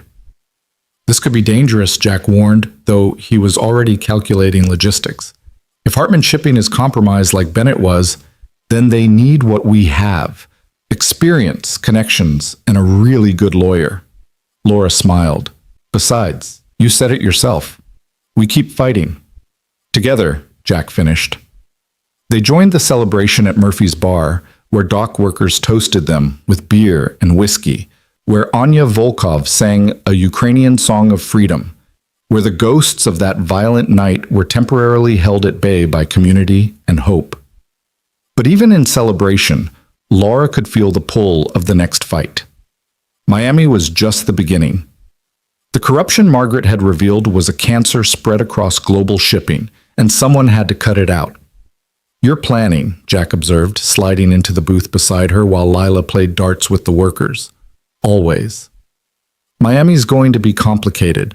Hartman Shipping is 3 times the size Bennett was. We'll need help. Kim mentioned the FBI wants to create a task force, combine federal agents with private sector expertise. You want to make this official? Laura turned to face him fully. I want to make this permanent. The company, The mission. Us. Jack's eyes softened. Laura Bennett, are you proposing? I'm proposing we stop pretending this is temporary. Lila already has us married in her head. Sarah's been calling me her sister-in-law for months. Even the lawyers assume we're together. We are together. Then let's make it real. All of it. Laura pulled out a folded paper from her pocket. Not a boat, but a business document. Full partnership agreement for Sullivan and Bennett Logistics. Equal shares, equal say, equal risk. Jack read through it, his expression unreadable. Then he pulled out his own paper, a simple note in Lila's handwriting that said, "Say yes, Daddy." She knew you were going to ask? Laura stared. She helped me pick this out. Jack reached into his jacket, pulling out a small box. Inside was a simple silver ring with a tiny compass rose engraved on it. Not expensive, nothing like the diamonds she'd once worn, but it was perfect. It was Marie's, Jack said quietly. She told me to give it to someone who'd help me find my way again. Laura, you didn't just save those people in the containers. You saved me from disappearing into grief and anger. You gave Lila hope that families can grow after loss. Will you marry us? Did you just say marry us? It's a package deal. Me and the butterfly.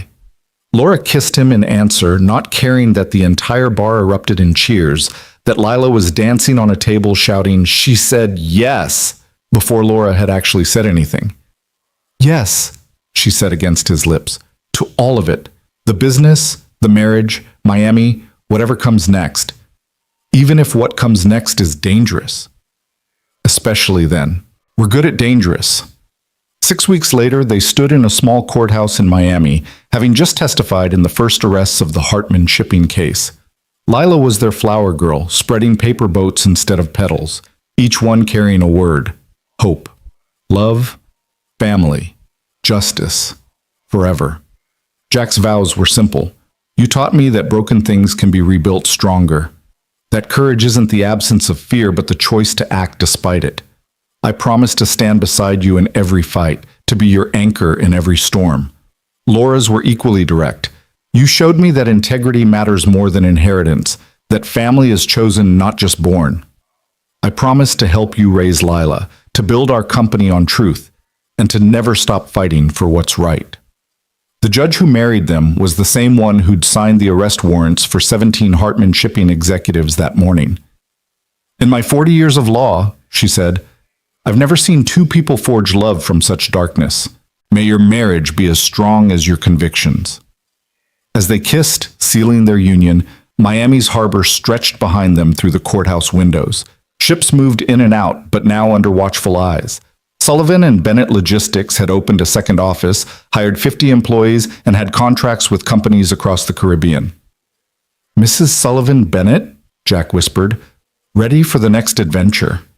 Always, Mr. Sullivan Bennett. Lila tugged on their joined hands. Can we go to the beach now? I want to launch the special boat. The special boat was one they'd all made together, with family written in 3 different hands. They launched it from Miami Beach as the sun set, watching it sail toward the horizon where sky met sea. Think it'll make it to Baltimore? Lila asked. Boats carry wishes, not cargo, Laura reminded her. It'll go where it needs to. A couple walking past stopped. Excuse me, are you Laura Bennett? The one who exposed the trafficking ring? Laura tensed, but Jack's hand on her back steadied her. I'm Laura Sullivan Bennett now. And yes. Thank you, the woman said simply. My daughter was in one of those containers. She's home now because of you. After they left, Laura leaned into Jack's solid presence. That never gets easier. It shouldn't. The day we stop feeling the weight of it is the day we become like Margaret. Laura's phone buzzed. Agent Kim with intelligence about suspicious shipping patterns in Los Angeles. The work never ended, but neither did their determination. Los Angeles next? Jack asked, reading over her shoulder. Lila's never been to Disneyland, Laura pointed out. Business and pleasure? Our specialty. They walked back along the beach, Lila between them, hands linked. 3 people who'd found each other in violence and chose to build something beautiful from the wreckage. The empire they were creating wasn't built on money or power, but on truth, justice, and the radical belief that doing right mattered more than doing well. Behind them, the paper boat carrying family floated on, traveling currents they'd never see, carrying their wish to shores they'd never know. But that was the nature of hope. You sent it out into the world and trusted it would find its way. And sometimes, against all odds, it did. The Los Angeles operation nearly killed them all. What started as routine surveillance of suspicious containers at the port of Long Beach became a nightmare when they discovered the trafficking ring had ties to a Mexican cartel that didn't just move people, they eliminated threats with brutal efficiency. Jack still had the scar across his shoulder blade from the blade that had barely missed his lung, and Laura's hand still shook sometimes when she remembered the gasoline they'd poured around the warehouse where she'd been held for 16 hours before the FBI found her. But they'd survived, testified, and watched another network crumble. 47 arrests, 300 victims freed, and Sullivan and Bennett Logistics had grown to 3 offices with 200 employees, all partial owners, all committed to the mission. The little apartment in Baltimore felt like a lifetime ago as they sat in their modest house in Annapolis, 2 years after that first night at the docks.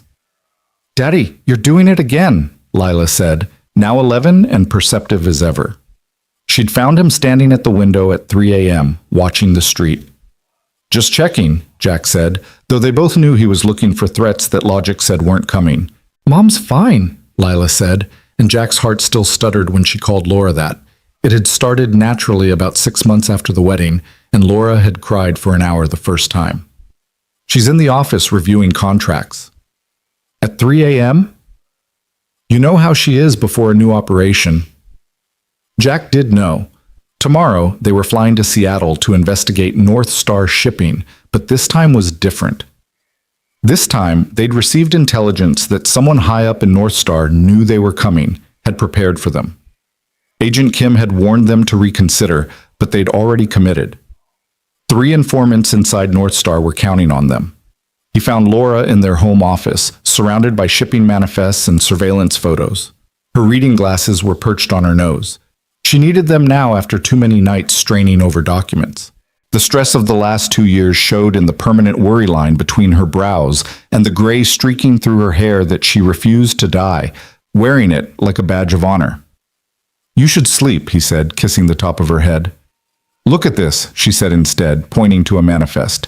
"Container weights don't match. Same pattern we saw in Miami, but more sophisticated. They're learning from the others' mistakes." "Laura." He spun her chair to face him. "We need to talk about Seattle. If you're going to suggest I stay behind again, I'm going to suggest we both stay behind. Let Kim's team handle this one." Laura studied his face, seeing the fear he tried to hide. They'd had close calls before, but Los Angeles had been different. The cartel had known their names, had photos of Lila at school. They'd increased security, moved houses, but the threat felt constant now. "We have informants counting on us," Laura said quietly.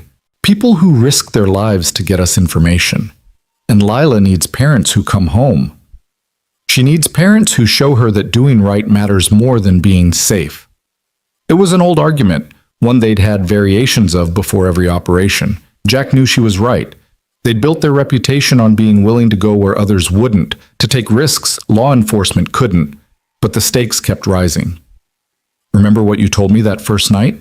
Laura continued, "about courage not being the absence of fear but acting despite it? That hasn't changed. We've changed. We have more to lose now." Laura stood, wrapping her arms around him. He could feel her trembling slightly. She was scared too, just better at hiding it. "Which is exactly why we have to go. The people in those containers have everything to lose. We're their only hope." "You sound like your father." "I hope so." Layla appeared in the doorway, blanket wrapped around her shoulders. "Family meeting." "Did we wake you, Butterfly?" Jack asked. "No, I was reading about Seattle." "Did you know their port handles 20% of West Coast trafficking according to FBI estimates?"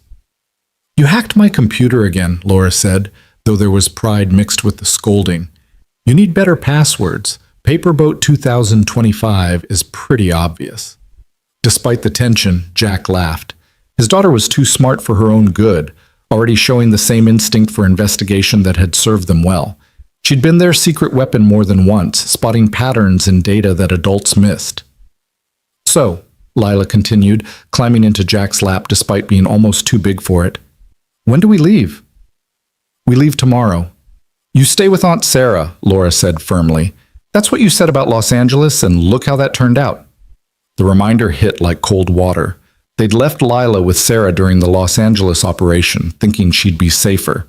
The cartel had found her anyway, though FBI protection had kept her safe. The experience had changed her. She was more serious now, more aware of the danger that shadowed their work. This time is different, Jack said. We have better intelligence, better protection. This time you have me, Lila interrupted. I've been training with Agent Kim's daughter. Self-defense, situational awareness, emergency protocols. I'm not a little kid anymore. You're 11, Laura pointed out. 11 3/4, and I've already helped crack 2 cases from my computer. Remember the Houston manifests? I found the pattern everyone missed. She wasn't wrong. Lila had inherited Jack's instinct for danger and Laura's analytical mind, a combination that made her remarkably useful despite her age. But she was still their daughter, still the little girl who made paper boats and believed in happy endings. If you come, Jack said slowly, ignoring Laura's sharp look, you follow every rule. No exceptions. Jack, Laura started. She's right. Keeping her close might be safer than leaving her as a separate target, and Kim's team can protect 3 as easily as 2. Laura wanted to argue, but she saw the logic. Their enemies had proven they could find Lila anywhere. At least together, they could watch over her themselves.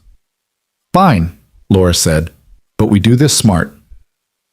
Full FBI backup, constant communication, and the minute something feels wrong, we abort. Since when do we abort missions? Lila asked. Since we became a family, Jack said firmly. The mission matters, but you matter more. The flight to Seattle was tense. They traveled under aliases, part of Kim's new protocol. Sullivan and Bennett Logistics was too well known now, their faces recognized in every major port. They'd become symbols of the anti-trafficking movement, which made them targets for every criminal organization moving contraband through American waters. Kim met them at a safe house in Tacoma, his expression grim. We've had a development. Our informant inside North Star was found dead this morning, apparent suicide, but we know better. Which informant? Laura asked, though she already dreaded the answer. Marcus Chen, Margaret's nephew. Laura felt the blood drain from her face. Marcus had reached out 6 months ago, claiming he wanted to make amends for his family's crimes. He'd provided good intelligence on several operations, earning their cautious trust. It's a trap, Jack said immediately. They knew we were coming, used Marcus to lure us here. Probably, Kim agreed, but there are still containers coming in tonight. If we don't act, more people die, Laura finished. We know. I'm pulling FBI support, Kim said. This is too dangerous, even for you two. 3, Lila corrected from where she was setting up her laptop. And you can't pull support. We're private citizens. We go where we want. Your daughter's as stubborn as you both, Kim muttered. We learned from the best, Laura said, studying the port maps. Look, if they're expecting us at the main terminal, we go in through the old fishing docks. Same approach Jack used in Baltimore. Those docks are controlled by the Tanaka clan, Kim warned. Japanese Yakuza. They don't get involved in trafficking, but they don't like trespassers either. Then we make a deal, Jack said. The Yakuza hate the cartels. Enemy of my enemy. Kim shook his head. You're talking about negotiating with organized crime. We're talking about saving lives, Laura countered. How many people are in those containers tonight? 50? 100? Based on heat signatures, at least 75. 75 people who won't see tomorrow if we don't act. Kim was quiet for a long moment. I can't officially sanction this, but I can have teams standing by just outside jurisdiction. You get in trouble, call, and we'll find a reason to respond. It was the best they could hope for. As Kim left, Jack started checking their equipment, cameras, recording devices, the encrypted phones that had saved them more than once. Laura worked with Lila on the digital side, hacking into port security cameras to map guard patterns. There, Lila pointed at her screen. Every 40 minutes, there's a 12-minute gap in coverage at the northeast corner. That's our window. Our window? Jack raised an eyebrow. You're staying in the van. The van that'll be parked right in the middle of Yakuza territory? Sure, that's much safer. She had a point, though Jack hated admitting it. Every option carried risk now. They'd angered too many powerful people, exposed too many operations. The miracle wasn't that they were still alive. It was that they kept finding people willing to risk everything to help them. As if reading his thoughts, Laura's phone buzzed. Unknown number, but she recognized the voice immediately. Captain Yamamoto of the Tacoma Police, one of the few clean cops left in the city. Mrs. Sullivan Bennett? I heard you were in town. My grandmother would like to meet you. His grandmother was Akiko Yamamoto, matriarch of the Tanaka clan. They'd just gotten their invitation to negotiate. The meeting took place in a restaurant that hadn't changed since the 1950s, all wood panels and paper screens.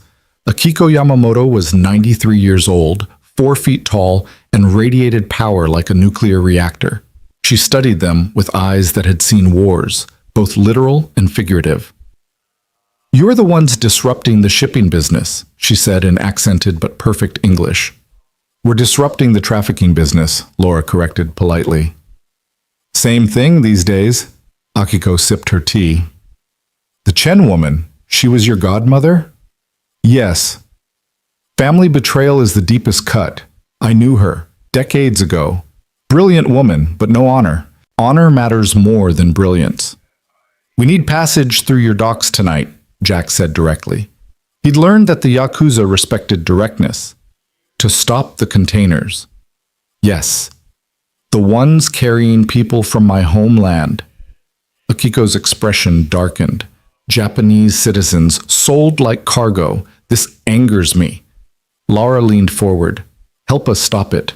Why should I? You're already marked for death. The Norteños cartel has $1 million bounty on you. The Russian Bratva wants you disappeared.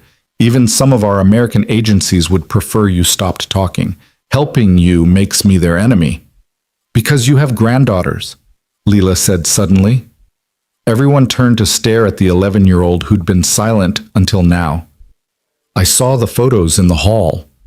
3 girls, about my age. What if they were in those containers? Akiko studied Lila for a long moment, then smiled, a real smile that transformed her ancient face. You raised a wise child. Very well. You have passage. But if you're caught, we never met. Understood, Jack said. One more thing, Akiko added as they stood to leave. The trap waiting for you isn't at the port. It's at your safe house. Change locations immediately. They didn't question her intelligence. Within an hour, they'd relocated to a motel on the outskirts of town, paying cash, staying off the grid. Sure enough, Kim called an hour later to report that the safe house had been hit by a professional team. If they'd stayed, they'd be dead. Night fell like a curtain over Puget Sound. They approached the port through the Yakuza-controlled docks, where guards looked the other way as they passed. The 12-minute window Lila had identified was their only chance, and they moved through it like ghosts, Jack leading with Laura behind, and Lila between them despite every parental instinct screaming to leave her behind. The containers were exactly where their intelligence indicated, 3 40-foot boxes painted to look like legitimate cargo, but equipped with hidden ventilation systems. Jack could hear them inside. Whispers in multiple languages, crying children, the sound of humanity compressed into metal boxes. We need bolt cutters, Laura whispered, but Jack was already moving, pulling tools from his pack. They'd just cut the first lock when lights blazed around them. 20 men emerged from hiding places, all armed, all wearing the tattoos of the Norteños cartel. At their center stood a man Laura recognized from FBI files, Eduardo Reyes, known for skinning informants alive. The famous Sullivan Bennett family, Eduardo said, his smile all teeth and malice. You've cost us millions, destroyed years of work, but now you'll help us send a message. Let the people in the containers go, Laura said steadily. They're innocent. Nobody's innocent, but they're valuable, so they'll live. You 3, however. He pulled out a knife that gleamed in the harsh lights. You're going to die slowly, on camera, as a warning to anyone else who thinks they can play hero. Jack stepped forward, pushing Lila and Laura behind him. You want me. Let them go. Such nobility. Your Navy files said you were brave. Let's see how brave you are when I start with your little girl. That's when Lila did something unexpected. She pulled out her phone and hit a button. Suddenly, every screen in the port, security monitors, shipping computers, even Eduardo's own phone, lit up with the same feed. Live footage of the container's contents being broadcast to every major news outlet in the country. Smile, Lila said calmly. You're on national television. If you kill us, millions of people will watch. If you run, you might make it to international waters before the FBI arrives. Your choice. Eduardo's face went through several expressions: rage, calculation, fear. Behind them, sirens were already approaching. Kim's teams, responding to the broadcast, had their excuse to enter. You clever little bitch, Eduardo snarled, raising his gun toward Lila. Jack moved faster than thought, throwing himself between the gun and his daughter. The bullet caught him in the chest, spinning him around. Laura screamed, catching him as he fell, his blood warm on her hands. Too much blood, too fast. Daddy? Lila dropped beside him, her clever confidence crumbling into childhood terror. Eduardo advanced, but suddenly the night erupted in gunfire. The Yakuza had decided to intervene, honoring their agreement in their own way. Eduardo and his men found themselves caught between Japanese killers and approaching FBI agents, a crossfire that left no good options. Laura pressed her hands against Jack's wound, feeling his life pulsing out between her fingers. Stay with me. Don't you dare leave us. Protect her, Jack whispered, his eyes finding Lila. Both of you, be strong. We're all going to be strong, Laura insisted. Together, remember? That's the deal. The next minutes were chaos, FBI agents swarming the port, medics rushing to Jack, Eduardo being dragged away in handcuffs screaming about revenge. The containers were opened, victims stumbling out into freedom. But Laura saw none of it, focused only on Jack's increasingly pale face as they loaded him into the ambulance. The surgery took 9 hours.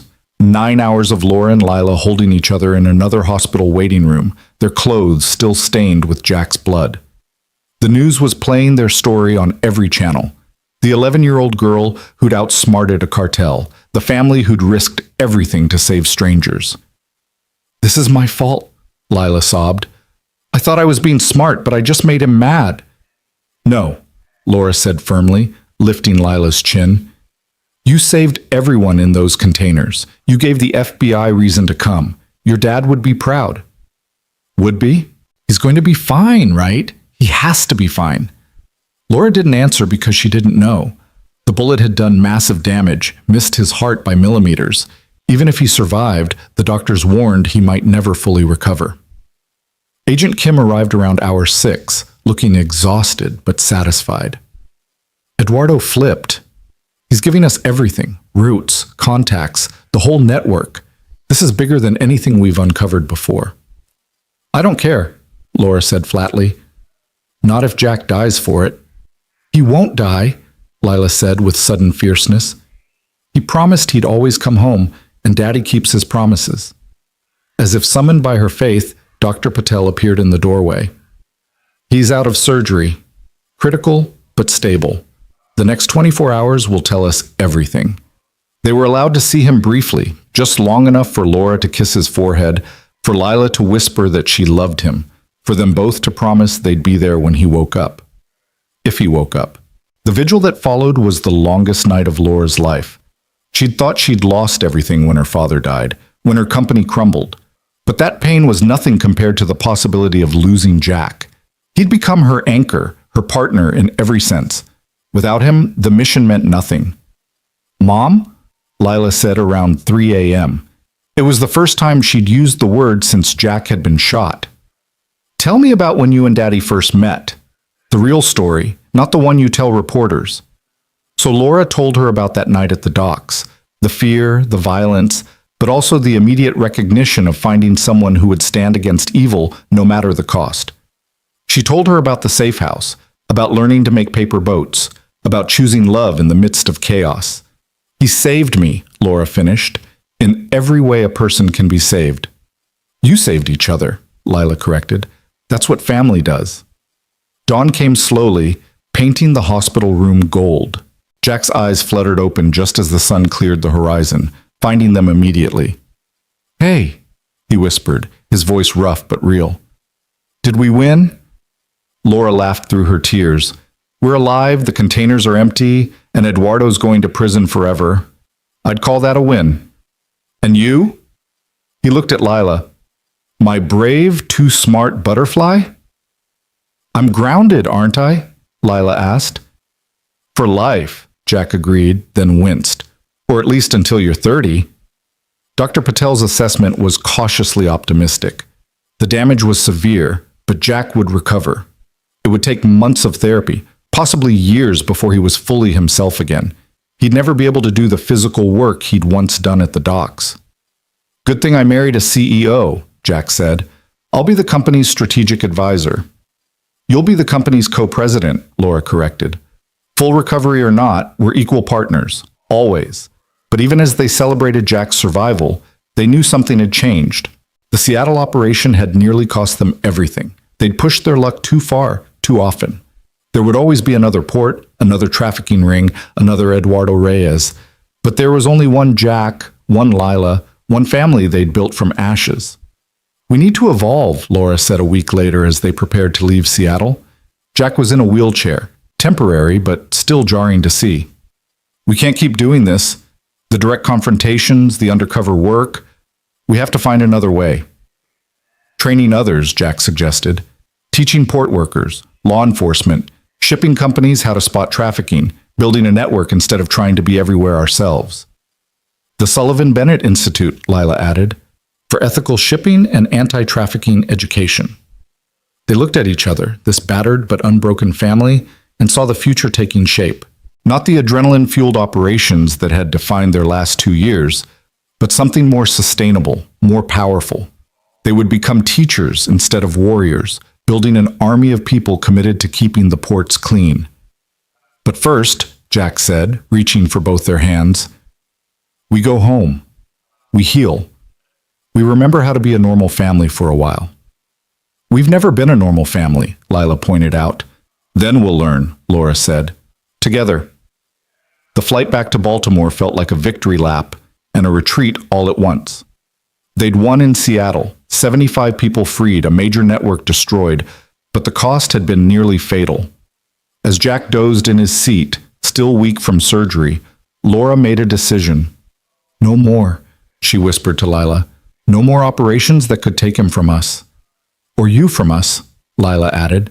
"We all matter equally."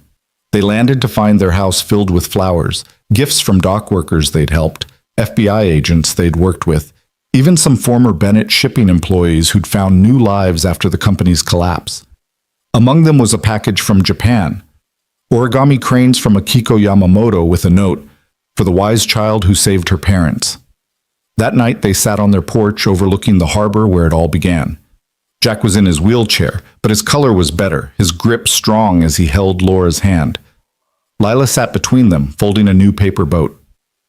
"What word?" Laura asked. "Future," Lila said, showing them her careful lettering. They launched it together from the small dock behind their house, watching it catch the evening current. The harbor was busy with legitimate shipping now, Sullivan and Bennett logistics containers among them, all transparent, all clean. "What do you think our future looks like?" Jack asked. "Teaching," Laura said. "Building the institute, making sure no one else has to fight alone like we did.